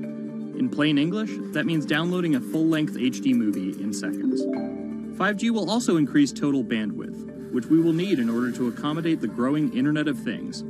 We're talking about the class of devices like internet-connected refrigerators, thermostats, dog collars, but 5G will enable many, many more. Things like your utility network, factories, where machines are just sat there, not connected at all. Suddenly they're all going to be connected. Suddenly we're going to be able to have real-time monitoring. Other things like cars, like utility poles, like your light, the light poles. But perhaps the biggest advance will be a huge reduction in communication lag time, known as latency. A network of driverless cars will need the speed of 5G to ping each other multiple times per second to avoid collisions. Near instantaneous data transfers could allow doctors to perform surgery remotely with a robotic scalpel. So how will all this work?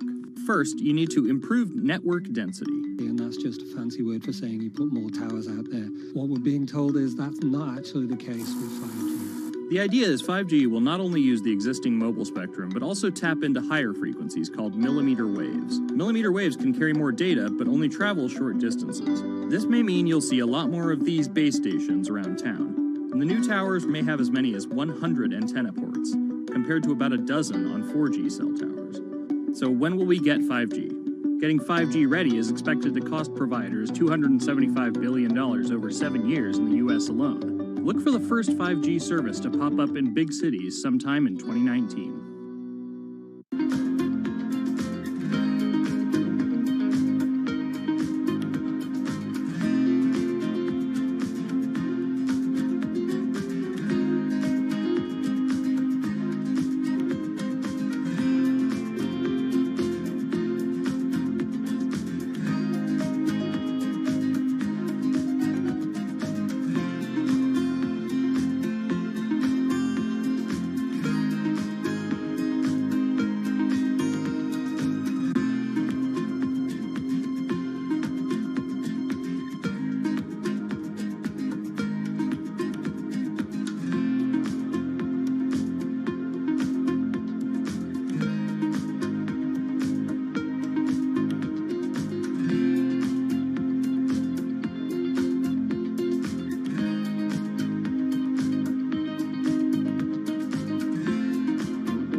The cubicle represents a tyranny.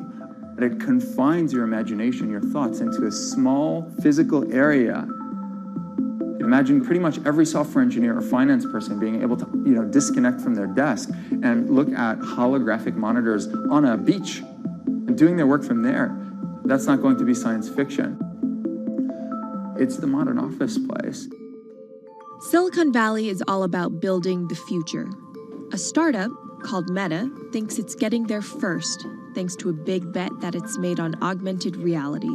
How are you? Good, thank you. Welcome to Meta. Thank you. Call it a 360-degree office where you can spatialize your thoughts as part of your workflow for education, architecture, design, engineering, etc. People often mix up augmented reality with virtual reality. VR totally blocks your ability to see or hear the real world. AR overlays holograms onto what you already see. Meta has tried to make its version of the workspace feel familiar. You grab the hologram instead of using a controller or a mouse, and your brain already knows how to do it. In other words, we've designed an operating system that humanity has always known how to use. So you can see this eyeball, which is, by the way, photorealistic. You can see my hand is occluding the eyeball, and now the eyeball is occluding my hand, right? You see those two circles? They get small, and then they turn into this glowing white ball, and then I can move my hand around supernaturally. I can do this with two hands and rotate the thing. I can stretch it. I can throw it back right into the shelving system, and that's all you have to learn to become a modern worker. And to prove this, the employees at Meta have started to get rid of their computer monitors, trading them in for Meta's augmented reality headsets. Myron thinks that in less than a decade, we'll all be just wearing strips of glass that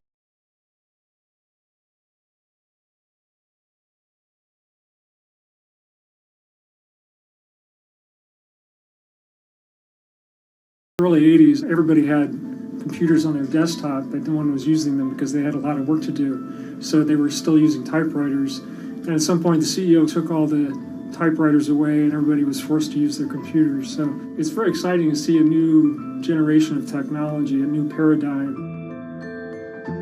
I consider us like pioneers in the holographic wild. I'm pulling up my browser with my hands and sending out emails to colleagues and just kind of really acclimating to the new environment.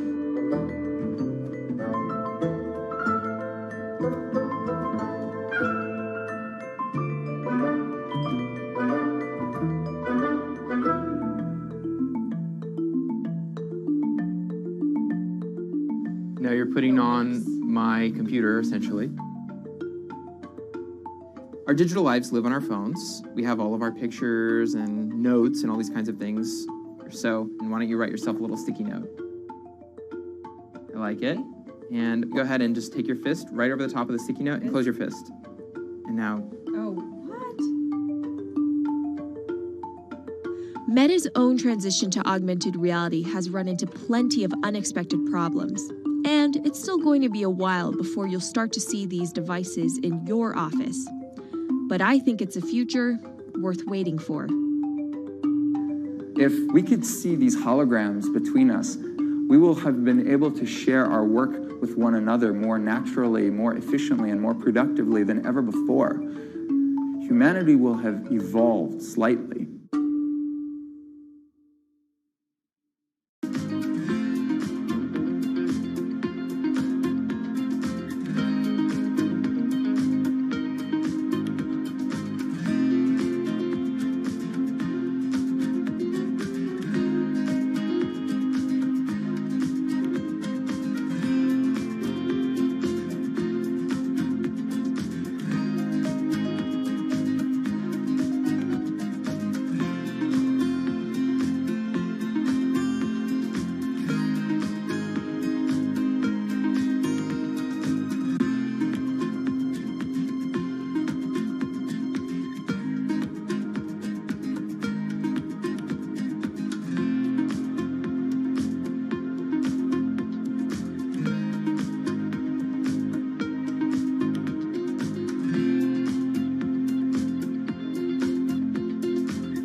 This is Hatsune Miku, Japan's sensational virtual pop star. She's released over 100,000 songs in multiple languages and performed sold-out concerts around the world. Her image has appeared in games, on TV, in car races, and is even etched on the side of a Japanese space rocket. I came for Hatsune Miku, Carlos. She's Lady Gaga's favorite digital pop star and opened shows for her in the US 3 years ago. Tens of thousands of fans attended her exhibition and live shows near Tokyo recently.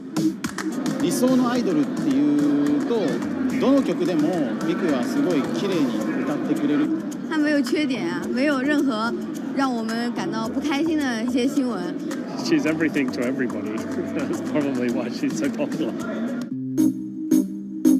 Miku's creator Hiroyuki Ito and his Sapporo-based company have been developing the virtual diva for over 10 years. 初音ミクとはキャラクターとしてすごくYouTube とかで検索するとたくさんの初音ミク出てくるんですけども、元々の初音ミクのその原点は歌声を合成するソフトウェアなんです。Both the software and character are named Hatsune Miku, meaning the first sound of the future. Originally based on Yamaha's Vocaloid technology, Miku the software has a sound bank containing voice samples and a huge array of tools. You input the melody and lyrics, then Miku the character sings them.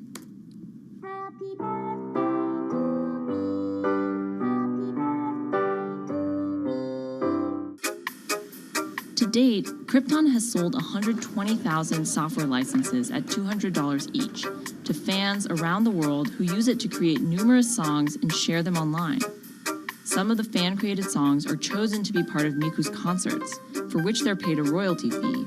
もともと初音ミクっていう存在自体がボトムアップって言いますか、中にはアマチュアクリエイターじゃなくて今もうすでにプロになって活躍している方もいらっしゃるんですけども。The company also has other revenue streams. It makes money from merchandising, licensing deals, and concert ticket sales.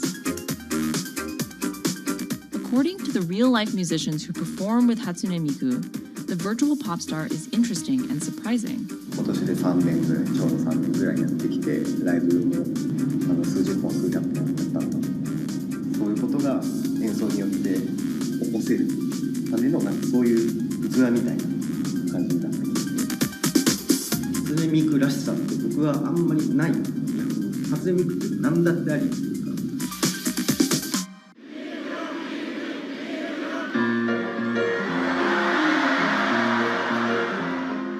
For Ito, Miku has the potential to change the way we think about music. そういう新しいテクノロジーによって新しい音楽のあり方っていうものを模索していきたいと思っていました。And for her fans, it goes even further. 初音ミクって魂がないので、だからみんな魂を作り上げるために存在する。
Now, there are a lot of fitness gadgets out there. In my quest to get fit, I tested 17 of them over the last few months.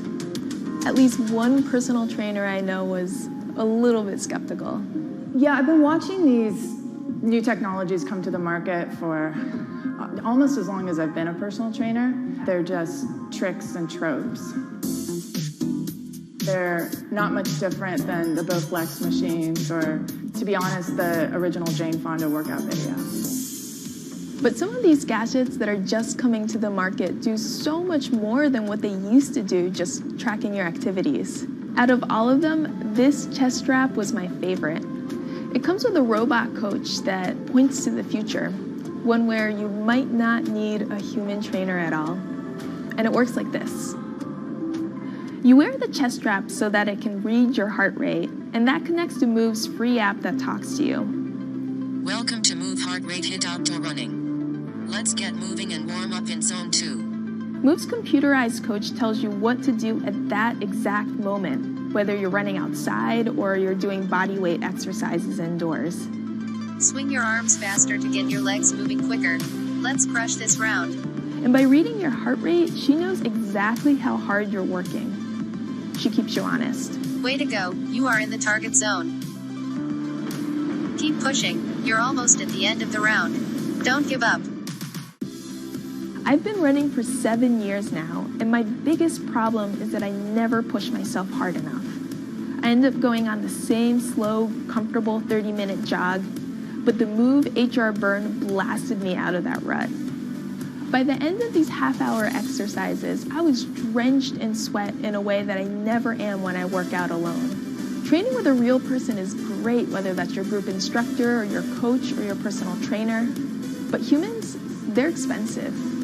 For the rest of us, this $60 gadget is all you need.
what does it take to change the world?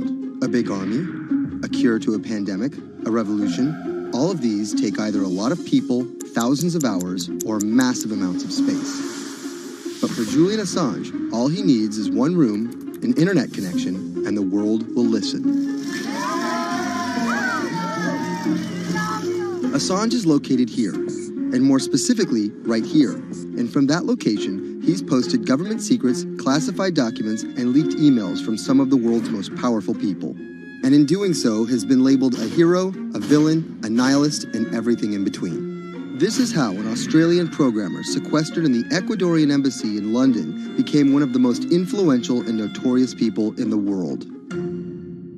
Born in 1971 in Townsville, Australia, Assange has always been on the move. Living in over 30 homes by the time he was in his mid-teens, Assange, along with his mother and half-brother, finally settled down in Melbourne. His introduction to hacking started at 16 when he was given a Commodore 64, which he attached to a modem. He attended the University of Melbourne, where he studied programming, physics, and mathematics. He never graduated, but that doesn't mean he didn't get an education. By 1991, Assange hacked into the Pentagon, U.S. Navy, and other branches of the U.S. government. In 1996, he was caught by the Australian Federal Police and charged with over 30 counts of hacking and computer-related crimes. He didn't get any jail time, but he was fined $2,100. I think the first taste of what would come later was the hacking that he did as a young programmer, and that really sort of foreshadowed a healthy skepticism of the use and abuse of technology by governments. That's Vernon Silver. I'm a reporter for Bloomberg's investigations team. Assange's youth as a hacker laid the foundation for him to start WikiLeaks in 2006. But what is WikiLeaks? It's a website that posts unfiltered, usually classified documents. What separates it from every other media outlet is that they have no editorial hierarchy. With a publication like the New York Times, information comes in, they take that information, package it, then disseminate it for the public to see. WikiLeaks, however, cuts out the middleman. WikiLeaks gathers information, most of it given to them anonymously. So what they're doing is really very simple. They get the information in one end from who gives it to them and out the other with sometimes minimal interference. Julian Assange is the leader of that, the mastermind, the creator, and really, because he thinks of it as a journalistic enterprise, the editor-in-chief. But every story starts with a source, and Assange has some unconventional sources. Julian Assange does not hack as far as we know. He is the recipient of people who are either insiders who give him secret documents or hacked emails from a foreign power. That's Eli Lake. I am a columnist for Bloomberg. And there was no source bigger for Assange than Chelsea Manning. He used to be known as U.S. soldier Bradley Manning. In 2010, Manning provided Assange and WikiLeaks with hundreds of thousands of leaked government documents. WikiLeaks quietly began releasing the documents in February of 2010, then made big headlines in April by posting what is now known as the collateral murder video. Come on, fire! It was a vivid, graphic video. It changed the debate on the Iraq War, and importantly, it put WikiLeaks on the map when they put it online, and they couldn't be ignored at that point. And those leaks were just the beginning. They went on to post more than 90,000 leaked documents known as the Afghan war logs, 390,000 documents known as the Iraq war logs, and 250,000 private messages between diplomats called cables in what is now known as Cablegate. These leaks were met with very real ethical questions. The problem with publishing those cables was that a number of confidential sources for U.S. diplomats who faced real danger when their names were exposed. Then Secretary of State Hillary Clinton drove the point home that every country, including the United States, must be able to have candid conversations about the people and nations with whom they deal. Shortly after Cablegate, the Swedish government issued an arrest warrant for Assange on allegations of rape and molestation. He claimed the allegations were fabricated to get him extradited to the United States, a claim the U.S. government denied. Either way, Assange's next move was to seek refuge in the Ecuadorian embassy, which really was the beginning of the new chapter in his life and what we're dealing with now, which is him being stuck in London. What was supposed to be an office in an embassy is now Assange's self-imposed prison to this very day. But that doesn't mean he's slowed down. Since being trapped in the embassy, WikiLeaks has released files about Guantanamo Bay prisoners, Syrian political figures, and the draft to the Trans-Pacific Partnership. And then came the 2016 U.S. election. Thousands of leaked emails showed Democratic Party officials possibly plotting against Bernie Sanders in his race against Hillary Clinton. Over the course of 68 days, WikiLeaks released 20,000 confidential Democratic National Committee emails. In terms of the presidential race, if you look right here, when Assange released the first batch of emails, Trump actually takes his first lead against Clinton. I think we've had enough of the Clintons, in all fairness. Once WikiLeaks started exposing secrets of the Democratic Party, Julian Assange became a hero to many on the right. Public opinion kind of flip-flopped. WikiLeaks. From the emails, we now know Hillary Clinton's campaign manager makes risotto, and also how the DNC squashed Bernie Sanders' campaign. One thing we don't know is who gave Assange the stolen emails in the first place. Many leading Democrats say they suspect it was the Russians. They released an analysis from a private cybersecurity firm that had said it was the Russians. But Assange claims our source is not the Russian government, and it is not a state party. So this is where we stand today. The public still doesn't know who provided the emails to WikiLeaks. Meanwhile, Assange is still running WikiLeaks and still releasing documents. In March 2017, he started publishing documents from the CIA's Center for Cyber Intelligence called Vault 7. The CIA, the agency charged with finding and keeping our top secrets, can't keep its own secrets. As long as Assange has a connection to the world, no government secret will be too far from exposure. Julian Assange is still in the embassy. Maybe he'll leave, maybe he won't. Kind of regardless, his work has been done. He's changed the way people think about their governments, about their own secrets, about their own hackability, and really the world has changed because of him.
To expose everything you won't admit. And action. This entire video is based on a true story. When I do like motivational speeches or even tell myself like, love yourself and you should love yourself. This is Lily Singh.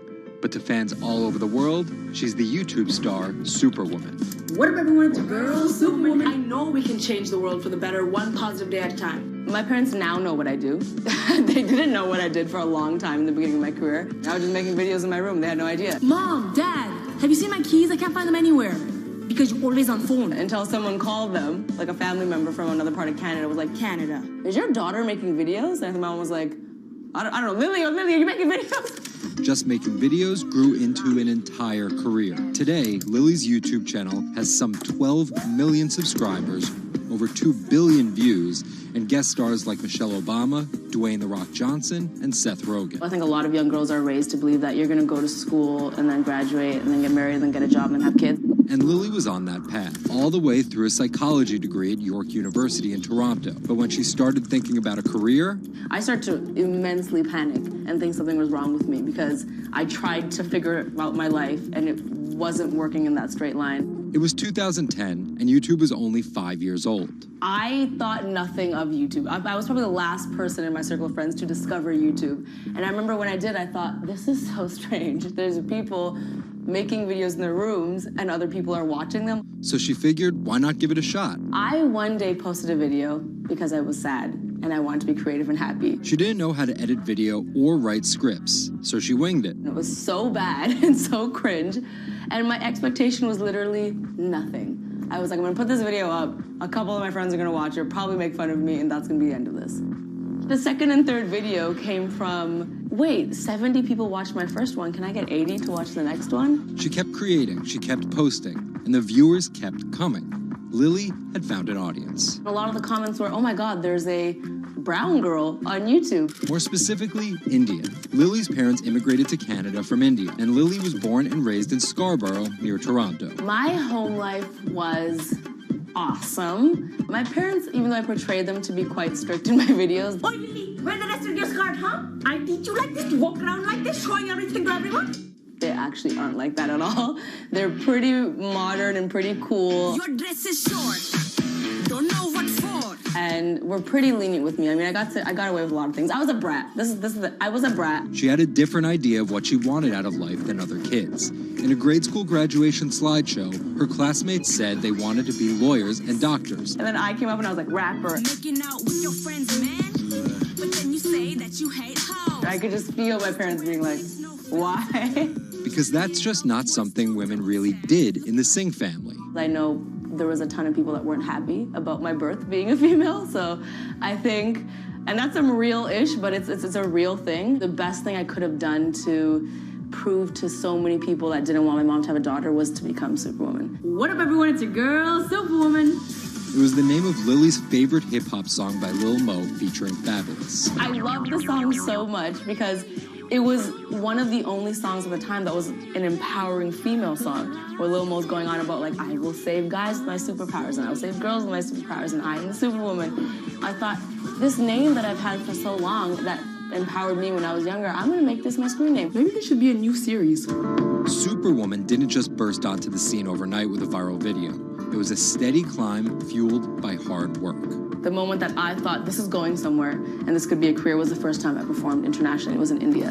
And it was the first time where I was truly across the world and people knew my videos. Singh has transformed herself from a bratty kid to an internet personality to a media mogul. She starred in a feature film, A Trip to Unicorn Island, in 2016. And her book, How to Be a Boss, hit the New York Times bestseller list in 2017 while she was on a 30-city international tour. Lily started out with the goal of getting millions of subscribers and financial security. Hurry the hell up! But after surpassing those goals, success has new meaning. I've really come to terms with the fact that my definition of success is what's the best legacy I can leave behind. And it's not the number of views, the number of subscribers. It is the number of people that can say, this girl changed my life or changed something in my life positively.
CTE is often found in the brains of deceased athletes, military veterans, and others with a history of repetitive brain trauma.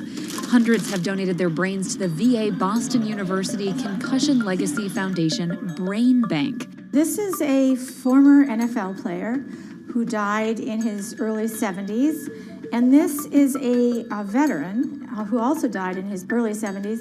Dr. Ann McKee dissects these brains. The hippocampus and the mammillary bodies are very important for memory. I can see that they're slightly affected. McKee recently dissected the brain of former New England Patriots player Aaron Hernandez, who was convicted of murder and later committed suicide. You'll see right away that the brain is showing signs of shrinkage. You can see the crevices in the brain that you can't see in the normal. McKee says Hernandez's severe case of CTE impacted his decision-making, depression, and ability to control rage and aggression. Right now, she thinks we're underestimating how many people have CTE. We were able to distinguish between CTE and controls and CTE and Alzheimer's disease. The next question is, can we do this in the blood, and can we do this in living people? And we aren't there yet with those answers. But the need for a diagnosis in the living is motivating companies such as Quanterix in Lexington, Massachusetts, to work faster on technology that could diagnose concussions and CTE in as few as 30 minutes. Kevin Rosovsky is the CEO. It's like a high-powered microscope. And so by doing that, we can see little biomarkers that you couldn't see before in the blood. Quanterix received a grant from the NFL and just went public. Since then, its stock is up more than 40%. The company sells a machine called Simoa for $175,000 to other biotechs, hospitals, and researchers. And for the first time in history, we're able to see brain health in blood, and that's a major breakthrough, and that's leading to less invasive testing, and we've already been able to see evidence of concussions, and there's the beginning evidence of being able to see the accumulated effect of concussions. Quanterix is also trying to detect Alzheimer's disease, multiple sclerosis, and ALS. Rosovsky says he thinks diagnosing concussions will be easier than diagnosing CTE. Diagnosing CT in the living probably is a couple years away. We're real excited to see the progress, but reducing some of that work into actual tests in a laboratory takes time. There's regulatory approvals. There's a lot of red tape that you have to go through. Also in this race to diagnose CTE in the blood are Athlon Medical and Exosome Sciences. And New York's Mount Sinai Hospital is scanning for the disease in the living. But it's just one step in a series of questions for those with serious head trauma. There's still no cure for CTE. Even if we had a great idea for a treatment, there's no way to test whether it's effective or not. So that's the enormous advance that we'll get if we can develop a biomarker for this disease. In Boston, Ann Mostu, Bloomberg News.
Wine is a $300 billion global industry where one person's opinion can make fortunes or break them. That's because of this man, Robert Parker, and his newsletter, The Wine Advocate.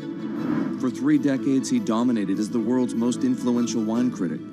Now Parker's protege is building an empire of his own. Antonio Galloni runs Venice.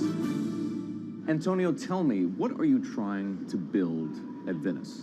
Well, at Venice, we started with the idea in 2013 of building a world-class platform. We have a database of about 250,000 professionally written reviews. On Delectable, we have 7 million user reviews. Through Delectable, we also have a partnership with Whole Foods and several other partnerships that we can't announce just yet. And when you put that all together, what we have is something that no other company in our space can even come close to. Do you think of yourself as the next Parker? Not at all. Why? Because Steve Jobs said you can't live your life trying to be somebody else. So he's one of my biggest influences, and I've never wanted to be a replica of somebody else because a replica is never as good as the original. Bob is a genius, fantastic, one of a kind. We're going to be something completely different, and I have no desire to be some version of somebody else. Different in what way? Every decision that I've made at this company is completely anathemic to what Bob did with his company. I want our writers to be partners. All of my senior people are locked into the company. They all have equity or they have a path to equity based on business results. That's something that we never had at Parker. Our benefits are world-class, and everything that we've done at Venice is completely different from that model. When Steve Tanzer, who is the most experienced active wine critic in America, wants to work with us, that says something. When Alessandro Masnaghetti, who's the best cartographer of vineyards, wants to work with us, that says something. When Neil Martin, who's a superstar wine critic with enormous experience in Bordeaux and Burgundy and the former lead critic at The Advocate, wants to come and be part of our team, that says something. You make it sound like The Wine Advocate was a disaster as a company and a miserable experience as an employee. No, it was great because I got to work with Bob Parker when he was at his prime, you know, and Bob was like a second father to me, and we talked on the phone all the time, and he gave me great advice. Can anyone's palate dominate the wine criticism business the way Parker's did? And should anyone's palate dominate it the way his did? I just think the world is very different today. You know, it's just a totally different world. It's probably not healthy to have a single person dominating the world. It's not even wine criticism, it's the wine industry. Yeah, that's probably not the healthiest thing in the world. But I think that there's just such an opportunity right now with social media and technology to reach such a massive number of people that I think it's possible that 1 or 2 people will actually have more influence than Bob Parker did, because they will, again, this goes back to your first question, not trying to be a version of somebody else. You see this in sports all the time. It's like, oh, well, nobody will ever beat this record. And then somebody comes along, you know, it's like tennis, Pete Sampras. Nobody's ever going to win as many Grand Slams. Now you have 2 guys who are ahead of that and 1 knocking on the door. And so I think a lot like that. You're a former investment banker. How does that inform and influence what you're doing and what you've done? My generation has had to deal with a lot more challenges. That's why I think we're actually much better poised for the future. My first job in finance, the first thing that happened was long-term capital, 1998. Then the tech bubble melted down. Then there was a mutual fund trading scandal. You know, that was all like within about 5 or 6 years. And these are the things that I had to deal with as a young executive. My peers who were 20 years older didn't know how to manage in crisis. They'd only seen Black Monday. They'd just been in a big bull market. It's very different. So I'm very lucky. People of my generation or a little bit younger have actually had to deal with a lot more crises. I think that's actually good for learning how to cope with challenges in business. From the outside, it kind of looks like you're trying to demolish the house that Parker built, right? You left The Wine Advocate. Yeah. You merged with one of his chief rivals. Yeah. And you just hired his successor, Neil Martin. Mm-hmm. So are you? I think what that says is that all the best people want to work at our company. And that's really what we strive to create starting in 2013. We wanted to create a world-class company that would attract the best-in-class talent, and not just on the content side, on the technology side, on the digital side, our office, and at every level, what we're trying to, we only hire superstars, and we're looking for those superstars.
In the world of professional wrestling, there's something called a swerve. Hulk Hogan has betrayed WCW! Some examples. These tag team partners are called babyfaces, or the good guys. Then one of them swerves when he super kicks his tag team partner in the head, quickly assuming the role of the bad guy, or what the wrestling world calls the heel. Are you kidding? What a despicable act that was! Or a match is almost lost when, what's that? The superstar wrestler appears out of nowhere sprinting down the aisle to save the match. That's the Warriors music! That's the Ultimate Warrior! That's a swerve. So it should go as no surprise that World Wrestling Entertainment, known as the WWE, the most popular brand of sports entertainment in the world, is prepared for any swerves that come their way. So here's the story of how the WWE learned to see the swerve coming.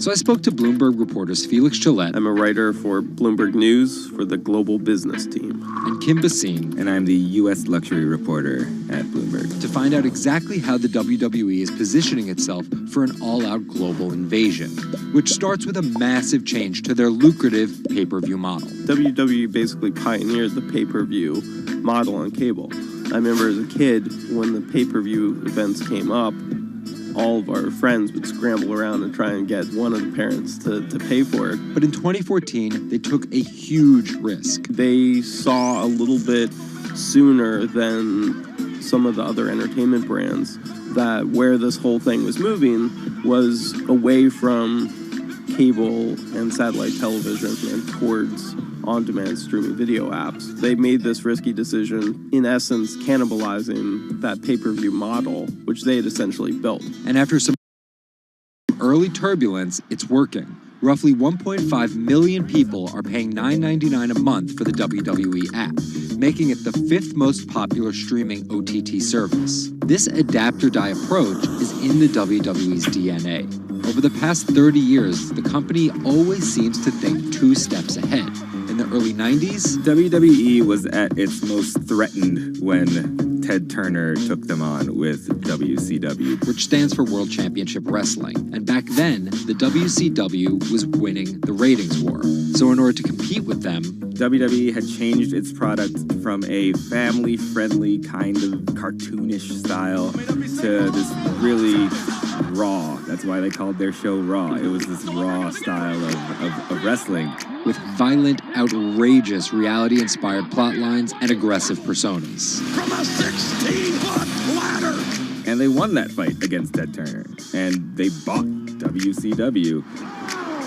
The early 2000s ushered in an era of testosterone-driven programming aimed at the red-blooded American male. Bra and panties matches, and people smash each other over their head with like barbed wire bats and things like that. Until 2015, when WWE fans started a hashtag Give Divas a Chance. Since then, WWE has hired 40 more female wrestlers, and that growing cast of female characters was part of a much larger plan. They started to try to appeal to a broader set of people. Let's attract more female fans. And after we've attracted more female fans, let's attract more international fans. They're broadening their base, and they're doing that in large part to make it more advertising friendly. And not just friendly to advertisers. They're trying to build up their fan base in China. They're trying to build up their fan base in Europe. They, already have a pretty good fan base in India. India is a place where they already have an established wrestling culture. Because of the gigantic Indian wrestler, the Great Khali. But there's still a lot of work to do. While the WWE set a revenue record in 2017, only 30% of it is coming from an overseas audience. And there's one person whose responsibility is to grow that number. The buck eventually stops at Vince McMahon, no matter what's happening within WWE. Yeah, he's a very controlling guy, and it's a very, very, very tightly scripted company. And that goes all the way down the board to big stars' entrance music. And wear their outfits and things like that. So with a CEO like McMahon always planning 2 moves ahead and an aggressive push into multiple international markets, a big issue is money. It's hard to do all those things simultaneously without committing a huge amount of capital to it. And that's where the WWE becomes an attractive company for buyers. Potentially, one thing that could happen with WWE is they could benefit by being acquired by a bigger technology or telecom company, an Amazon or Facebook or a 21st Century Fox. So with a market cap of $2.8 billion, the advantage of owning 100% of their own content, and a rapid consolidation spreading throughout the entertainment industry, it looks like the WWE is well positioned, even if there are swerves ahead. Our world is changing. Every day, it changes a little faster. Some changes are too small to see. Others, too big to handle. Sometimes, change feels slow. So slow, we don't even notice. Other times, it happens all at once, and we can't keep up. For our climate, change means many things. And between too small to see and too big to handle, there is a whole world of difference. The clock is ticking.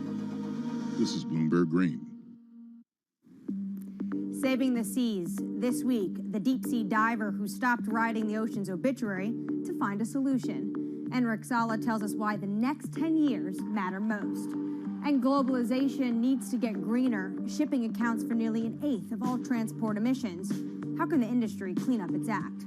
Plus, protecting coastlines comes at a huge environmental cost. But one Israeli startup found a way to keep the sea out and the animals in. From London, I'm Anne-Marie Hordern, and this is Bloomberg Green.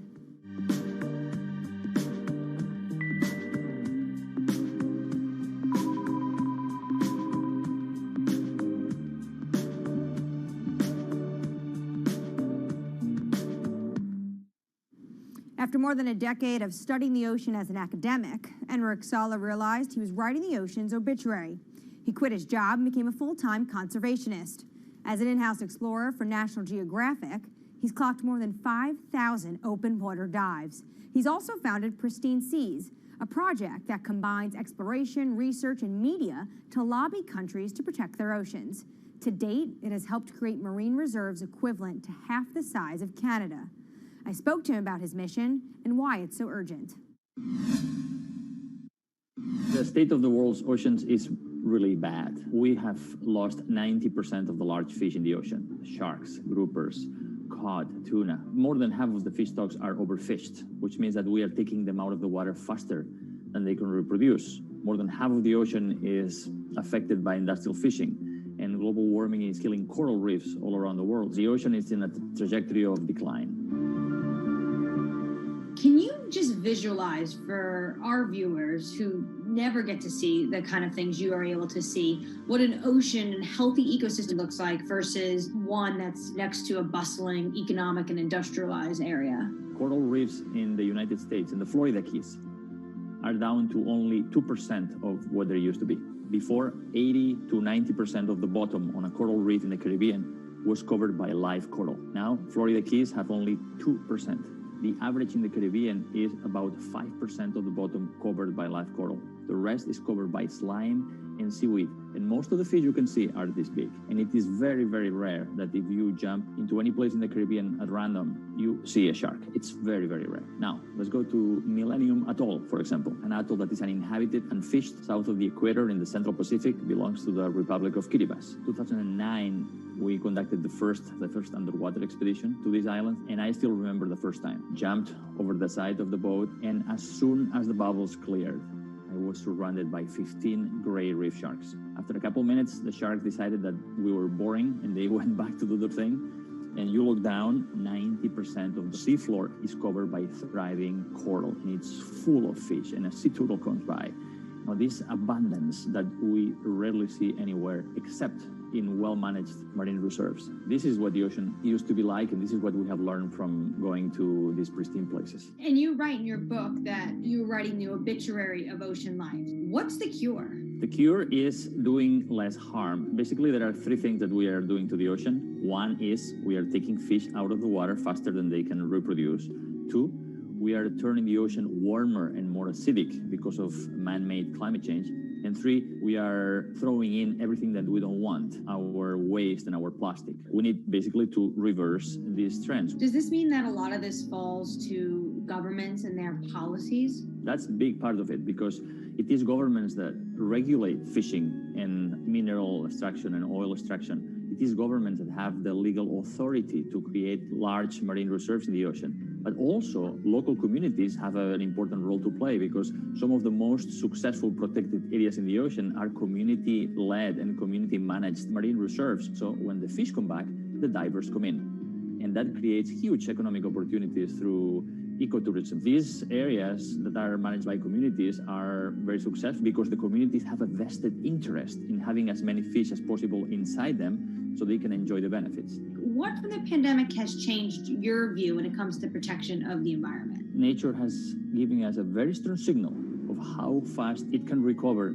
if we just give it space. Everybody was fascinated by all these videos of the whales and the dolphins coming into marinas, and mountain lions on the streets of Santiago in Chile, wild goats in the UK. Nature has this extraordinary ability to bounce back if we just give it space. This is why we need to protect at least 30% of the planet by 2030. How do healthy marine ecosystems help in the fight against climate change, though? Most people see the ocean as a victim of climate change. But the ocean can also be a solution, because we know that the more life there is in the ocean, like big fish and big whales, the more these organisms help to make the ocean productive and absorb more CO2. The kelp forest, seagrass beds, all of these are important ecosystems in the ocean that are similar to the forests on the land, that capture a lot of our carbon pollutions. What are you most excited about in your field? We have 10 years to fix this problem. Global fisheries catch is going down, stocks are collapsing. Business as usual means that by 2050, 90% of the coral reefs are gone, that most commercial fisheries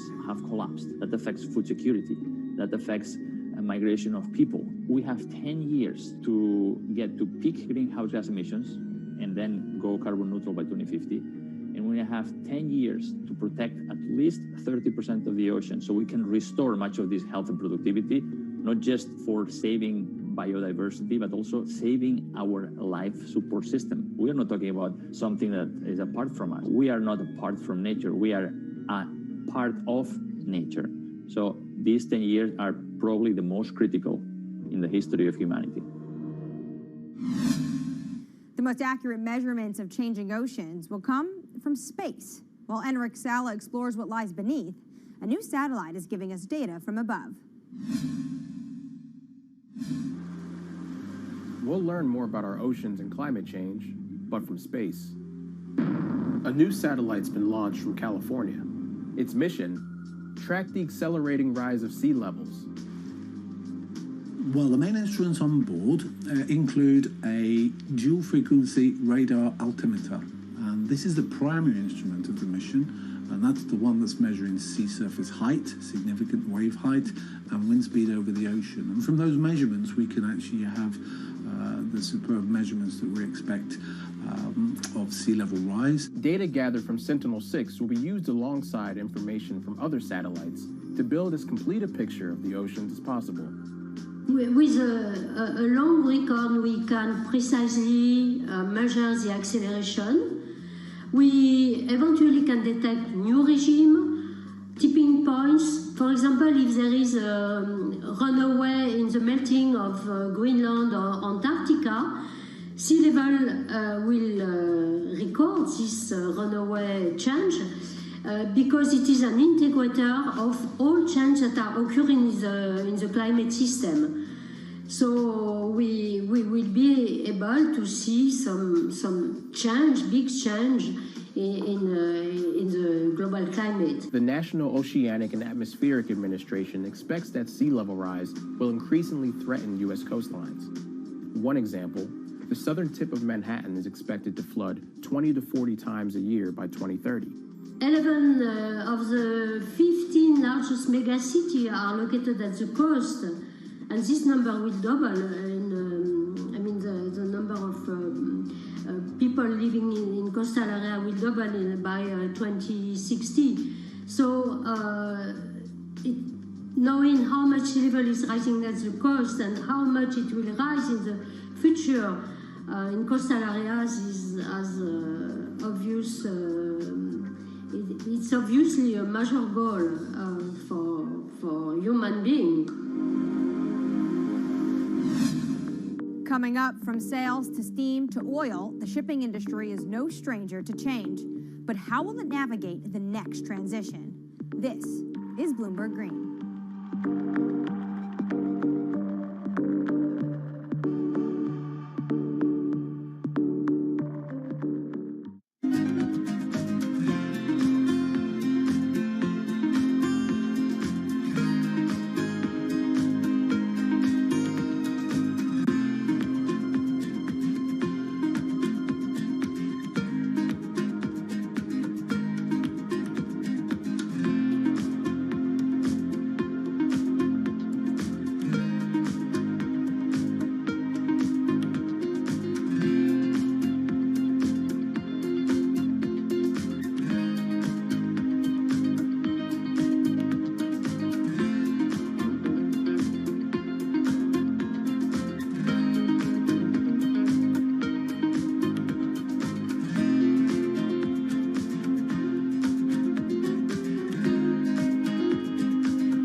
From Bloomberg's European headquarters in London, I'm Anne-Marie Hordern. This is Bloomberg Green.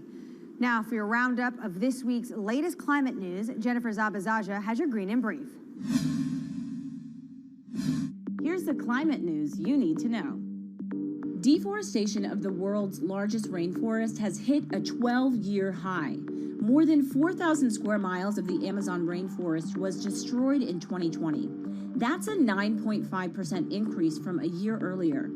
Government data shows that destruction has soared since President Jair Bolsonaro took office and weakened environmental enforcement. The Amazon is home to millions of species and plants and is critical in the fight against climate change. Bitcoin is hitting all-time highs, but at what cost to the environment? The cryptocurrency is energy intensive, and there are concerns if it becomes mainstream. According to MIT, back in 2018, Bitcoin's carbon footprint was almost as big as Portugal's. Want to get better at tackling climate change? We'll hire more women. That's according to Bloomberg New Energy Finance. Firms with 30% or more women in top jobs tend to perform better when it comes to the environment and are more likely to set clear climate goals. Shopping online is more popular than ever now, but the price of convenience is measured in CO2, and more deliveries means more fuel burned and more packaging wasted. So what can companies do? Well, many are becoming more efficient and sourcing more clean energy for their data centers and warehouses. And England's farmers will be paid to go green after Brexit. As European subsidies are phased out, they'll get new money to encourage them to produce healthy, sustainable food. Poor farming practices are one of the leading drivers of water pollution and the loss of biodiversity. I'm Jennifer Zabazaja in New York. Anne-Marie, back to you. The shipping industry is more than just the grease on the wheels of globalization. It's its chief enabler. 11 billion tons of goods are transported by ship each year, the biggest contributors being 2 billion tons of oil, 1 billion tons of iron ore, and 350 million tons of grain. According to the International Chamber of Shipping, 80% of Europe's imports and exports happen over the seas. And for such a vast industry, it also contributes its fair share of emissions. Shipping makes up 12% of global transport energy consumption. So how does it clean up its act? Earlier, I caught up with Bloomberg Green reporter Laura Milan about just how big of a challenge this is going to be for the industry. One of the main issues is size. So about 90% of the world's cargo is moved by ships. So obviously changing such a huge industry is not going to be fast, and it's not going to be easy. The second issue has to do with technology. So ships obviously travel for many days at sea. It's not as easy for them to refuel as it would be for a car, for example, going on a road. And the sector still hasn't found a technology that's economically viable and that's zero emissions and equivalent to the electric batteries for cars, for example. But actions are being put in place to make the industry a bit more environmentally friendly. Walk us through those steps that they're taking. That's it. So there's a first step that would involve using low emission fuels or biofuels that would significantly reduce the existing emissions. And then at a regulatory level, when it comes to the policy and the governments, there are steps being made as well. I would say that the most significant ones come from the European Union, which started to track emissions a few years ago and is now looking to include shipping emissions in the emissions trading system. So that would significantly reduce and help calculate the emissions from the shipping industry. Now, China is taking similar steps. So at the moment, regions need to report shipping emissions to the central government.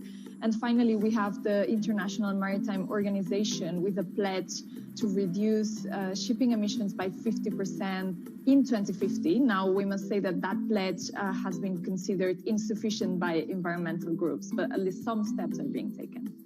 So to get to 2050, the industry obviously is going to need to start tapping some new technologies. What new technologies are you seeing being introduced into the shipping industry? So we have seen pilot technologies being developed for years now, but what's interesting about this current moment is that we're seeing big players invest in these technologies that are not yet economically viable, but that one day might be. So for example, we are seeing earlier this year, the world's largest agricultural commodities trader, Cargill, saying they will invest in attaching sails to their ships so they can make any technology that they run their ships on more efficient. Similarly, we have seen a spin-off of Airbus, the aeronautics company, developing a similar application with kites. We have been following also developments in hydrogen. So at the moment, hydrogen fuel seems like a good option, a possible option when it has been developed and when it becomes economically viable. And we have Vestas, for example, the world's largest turbine maker, developing some ships that will be able to run on hydrogen in the near future. Coming up, rising sea levels means humans need to get creative when it comes to coastal defenses. But how do we protect both ourselves and the environment? One Israeli startup may have the answer. That's coming up next. This is Bloomberg Green.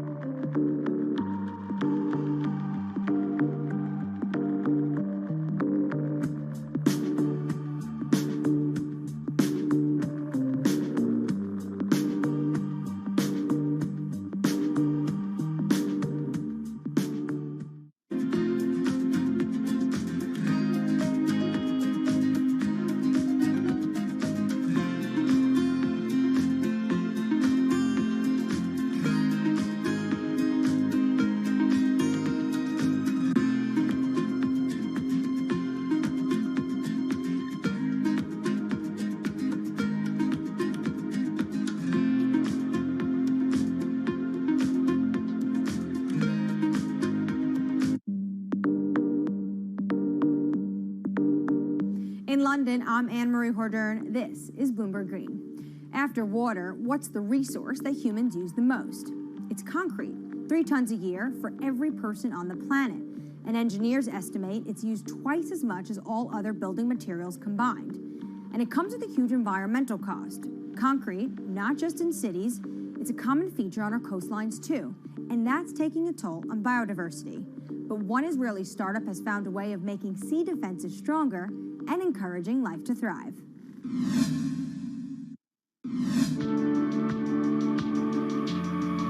If you take a look at concrete structures like breakwaters or seawalls, the water around them is often clear. That's not actually a good thing, because it means there's no life.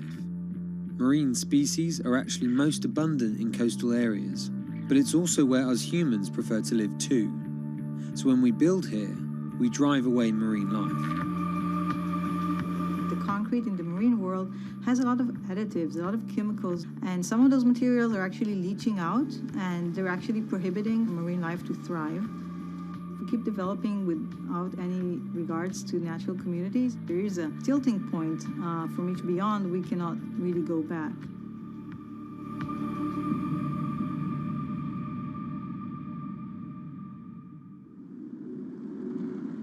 In the coastal city of Tel Aviv, an Israeli startup wants to revolutionize our urban coastlines. Their sea defenses are transforming lifeless man-made structures into teeming ecosystems. They do this by replacing standard concrete with their own special cement formulas. As opposed to regular cement-based concrete, e-concrete includes certain elements that enhance the growth of marine flora and fauna of plants and animals. Our admix, which is kind of our secret sauce, is basically kind of sealing the concrete, making it less aggressive for the marine environment. That once we add it, we enable life to flourish. In the lab, the team run tests to identify what mixes will work best for marine life. So we take really ice cube sized concrete slabs of different compositions, and we put larvae, 20, 30, 50. We need to have a lot of replicates. We're geeky scientists, so we have to have a lot of replication and controls.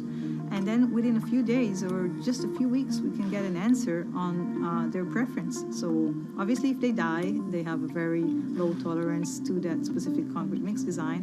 And if they thrive or they flourish, we can quantify that very quickly. E-concrete says it typically sees double the biodiversity of regular grey concrete. From fish and sea caterpillars on their armour blocks to crabs on these tidal pools that sit on the shoreline. This unit holds water during the low tide, so it's always moist, and therefore it has a very comfortable habitat for crabs and sea anemones and sea stars, etc. These pools have been here for less than 3 months, and this is already what you can see. It's covered with life. See the rock around it, which has been here for probably 10, 20, maybe even more years, only has a thin layer of green algae, and that's it. As well as the composition of the cement mix, E-concrete designs its products specifically to the marine environment it will be deployed, to create niches for endangered species, or to develop nurseries like these oyster beds. The final part of the equation is creating complex surface textures to mimic natural rock or coral, an environment that helps anchor young organisms. When concrete elements are being cast, the typical goal is to have a very slick surface, very, very smooth. The idea is to get the water to flow right across it. When we're designing e-concrete with a rough surface, we want to do the complete opposite. We want to slow the water when they are crossing the structure so that the larvae can actually adhere and attach to the surface. E-concrete has to offer its clients more than just ecological credentials. Over time, they've discovered that creating hospitable habitats for marine life adds another advantage, one that is surely hard to ignore. We've seen evidence to the fact that the growth of the organisms on the concrete create kind of a layer of defense. Just the addition of weight, we can actually gain stability and strength over time. This is let's say the unit when we put it in the water.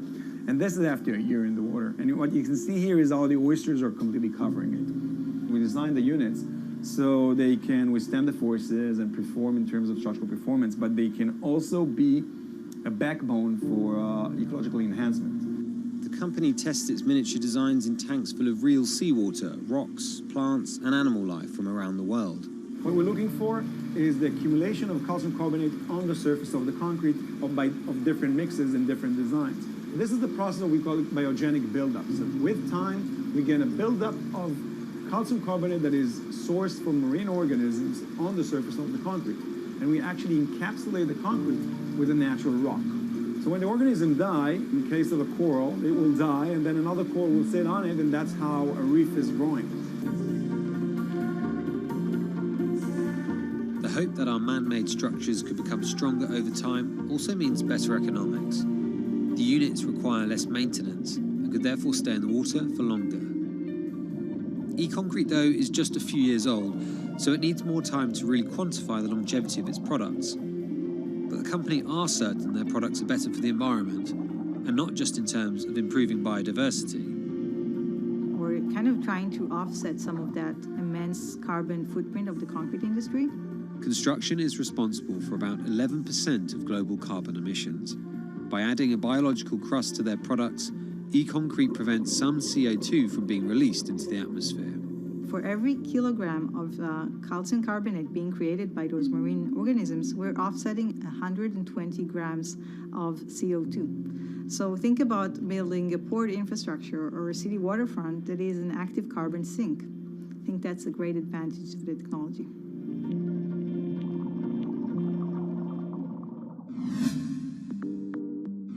That does it for this week, but let's keep the conversation going on Twitter. Follow us at Climate. I'm Anne-Marie Hordern, and this is Bloomberg Green.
Headlines and breaking news 24 hours a day at Bloomberg.com, the Bloomberg Business app, and at Bloomberg Quick Take. This is a Bloomberg Business Flash. From Bloomberg World Headquarters, I'm Charlie Pellet. We're looking at a mixed Thursday. It is Veterans Day 2021. We begin with a developing story. Sources tell Bloomberg food giant General Mills is weighing selling a portfolio of brands, including Progresso Soup and Helper. Those sources say General Mills is working with Goldman Sachs as it explores a potential divestiture, which also includes some smaller brands. The company is targeting to raise around $3 billion from the sale. General Mills shares down now by 1.1%. Equities are higher. Indeed, though, a mixed Thursday as investors recover from yesterday's sell-off on fears higher inflation could spur tighter monetary policy. The S&P is up 7 now, up 0.2%, but the Dow is down 141, down 0.4%. NASDAQ higher by 105. A gain there of 0.7%. As for the market outlook, Kristen Bitterly is head of capital markets at Citigroup Global Markets. What's going to continue to drive markets is getting away from some of the momentum trading that we've seen, getting away from whether it's COVID winners, losers. We're no longer about that. It is about a return to fundamentals and what companies have strong balance sheets, the access to capital, and the ability to continue to grow earnings, which is where we're invested. And shares of the Walt Disney Company certainly weighing on the Dow Jones Industrial Average today. Walt Disney right now trading lower by 6.1%. Again, the Dow down 141. Beyond Meat also plunging after disappointing earnings. Beyond Meat down now by 14.75%. Netflix has overtaken Disney in market value for the first time since last year. After the amusement park owner's earnings stoked concerns about slowing subscriber growth in its streaming business. Netflix up today by 2.9%. Again, recapping, stocks mixed with the S&P up 8 now, higher by 0.2%. NASDAQ up 0.7, the Dow down 0.4. I'm Charlie Pellet. That is a Bloomberg Business Flash. This is Bloomberg Business Week. Insight from the reporters and editors who bring you America's most trusted business magazine. Plus, global business, finance, and tech news as it happens. Bloomberg Business Week with Carol Messer and Bloomberg Quick Takes Tim Stenovic on Bloomberg Radio. You know what today is? Veterans Day. Yeah. And it's Friday's Eve. Friday's Eve, everybody. It is Thursday, November 11, 2021. Makes me happy. All right, it's Bloomberg Business Week. We're in our Interactive Broker studio. We're streaming on YouTube. Hello, everyone. Trying to make sense of today's trade because volatility definitely on tap here. Yeah, look, volatility is back down today, but so too are stocks from the day's highs. Charlie just took us through at the Dow lower thanks to Disney's slide. Yeah, exactly. Certainly having a big impact. Yeah, the VIX is down, but it's still, we're bouncing around. So we're going to get into that. We're going to talk about what are the trend of our times, all the job hopping going on Wall Street. Turns out for some, they're fed up with working so much, they just can't even date, Tim Stenovic. Another trend of the times that's happening right now is billionaires using Twitter, particularly Elon Musk, using social media to do his thing, whatever his thing may be, but selling some stock and some questions around, okay, what effect did that Twitter poll actually have on his decision? And is it okay? Is it okay? What do regulators think? We're going to talk about that. The cover of the magazine this week is all about the upcoming Bloomberg New Economy Forum in Singapore, the global issues that the group of leaders assembled will be talking about. So everything from youth unemployment around the world to colonizing Mars. It's happening. Yeah, are you ready to go? Yeah, I am. Yeah, 6 months there. No way to get back. Yeah. I might even take up a Wheels Up plane to get there. No, I can't do that. Yeah, you can't do that. But Kenny Dichter from Wheels Up is going to be joining us, talking all about the surge in demand for private jets. And then Mark Mahaney, man, he has been following the internet sector for some 2 decades. So he's got a new book out. We're going to find out what kind of some of the steps he follows when it comes to investing in that space. First up, Dave is sighing, so that means it's time for the Market Drivers Report. I hear a sigh. It's usually Dave Wilson, or it's my husband, who doesn't happen to be in the Interactive Broker studio right now. Hi, Dave Wilson. Hello. Hello. Dave Wilson is with us watching the equity trade. Mike McKee, not sighing, at least I haven't heard a sigh. He's our international economics and policy correspondent at Bloomberg News. On the phone in New York City, what? I'm just smiling. I think I saw Mike McKee in the office this morning. I think he was in San Francisco yesterday. There must be multiple Mike McKees. Yeah, welcome back, Mike McKee. Nice to be back, and I'm sighing on the inside. All right, you're sighing on the inside. What was the insight that you got from talking with Mary Daly yesterday? Well, I think she had the most interesting description of what transitory means, at least to her. She's looking at this as a unique situation because we never really had a pandemic in a time period when we had this kind of economic data or the Fed. And we don't know exactly how it's supposed to play out. So her view is transitory is after the pandemic is behind us. And it's obviously waxing and waning, but not gone away. And so the effects are still there. And, you know, we may have a declining COVID case rate, but suppliers may be in areas where COVID is still high. So there are still lots of effects. Well, you are referencing your conversation with Federal Reserve Bank of San Francisco President Mary Daly. You spoke with her yesterday. Let's take a listen to a portion of that interview. Inflation is higher. It's eye-popping. This is a transitory period. That's what we believe. That's what I think when I look out at the data, but it's directly related to COVID. And as quicker we get through COVID, the better off we're going to be as an economy. All right, eye-popping, but sounds like I also heard transitory in there. Of course, Mary Daly of the San Francisco Fed. I mean, that's basically what she was saying, right? I mean, it's rough right now, but we'll get through this. That's her feeling. She doesn't have any reason to believe this is going to be long-lasting, this bout with inflation. And she also thinks that people are going to come back into the labor force and ease some of the tightness, make it easier for companies to hire people. Yeah, well, on Wall Street, they're moving around and they're getting more money to do so. Dave Wilson, I know you were sighing, but you've been so patient. Talk to us about the equity trade today. You know, I mean, you were saying that it was looking volatile. I don't see it. I mean, But we were kind of up. We bounced down, then we went up again, we went down you again. know what look at the daily charts. You look at daily charts, and if you don't have sort of the unit of measure in mind, it sort of exaggerates the move. The S&P 500 has been within a range of about 1/3% all day. So there's not all that much direction, not all that much volatility, and It's the heart, the EKG that I don't want to have, though. Well, that's true, but hey, considering stocks were down the last couple of days, at least it's looking positive from that score. You know, in terms of what's higher here, it's a lot of the more economically sensitive areas, specifically, you know, materials, energy, financial stocks, tech's doing relatively well. Tapestry is a standout. The owner of Coach and other luxury brands, those shares up more than 10%. It's the biggest gain in the S&P 500. Contrast that with Walt Disney, which fell more than 6%. You know, you were talking about the results late yesterday, and you know the concern about the growth of the streaming service Disney Plus, and you know it certainly played out in today's trading. We also got retail earnings coming up next week, Dave, which will be certainly a good test of what companies are thinking about when it comes to demand for the fourth quarter and for the holiday season.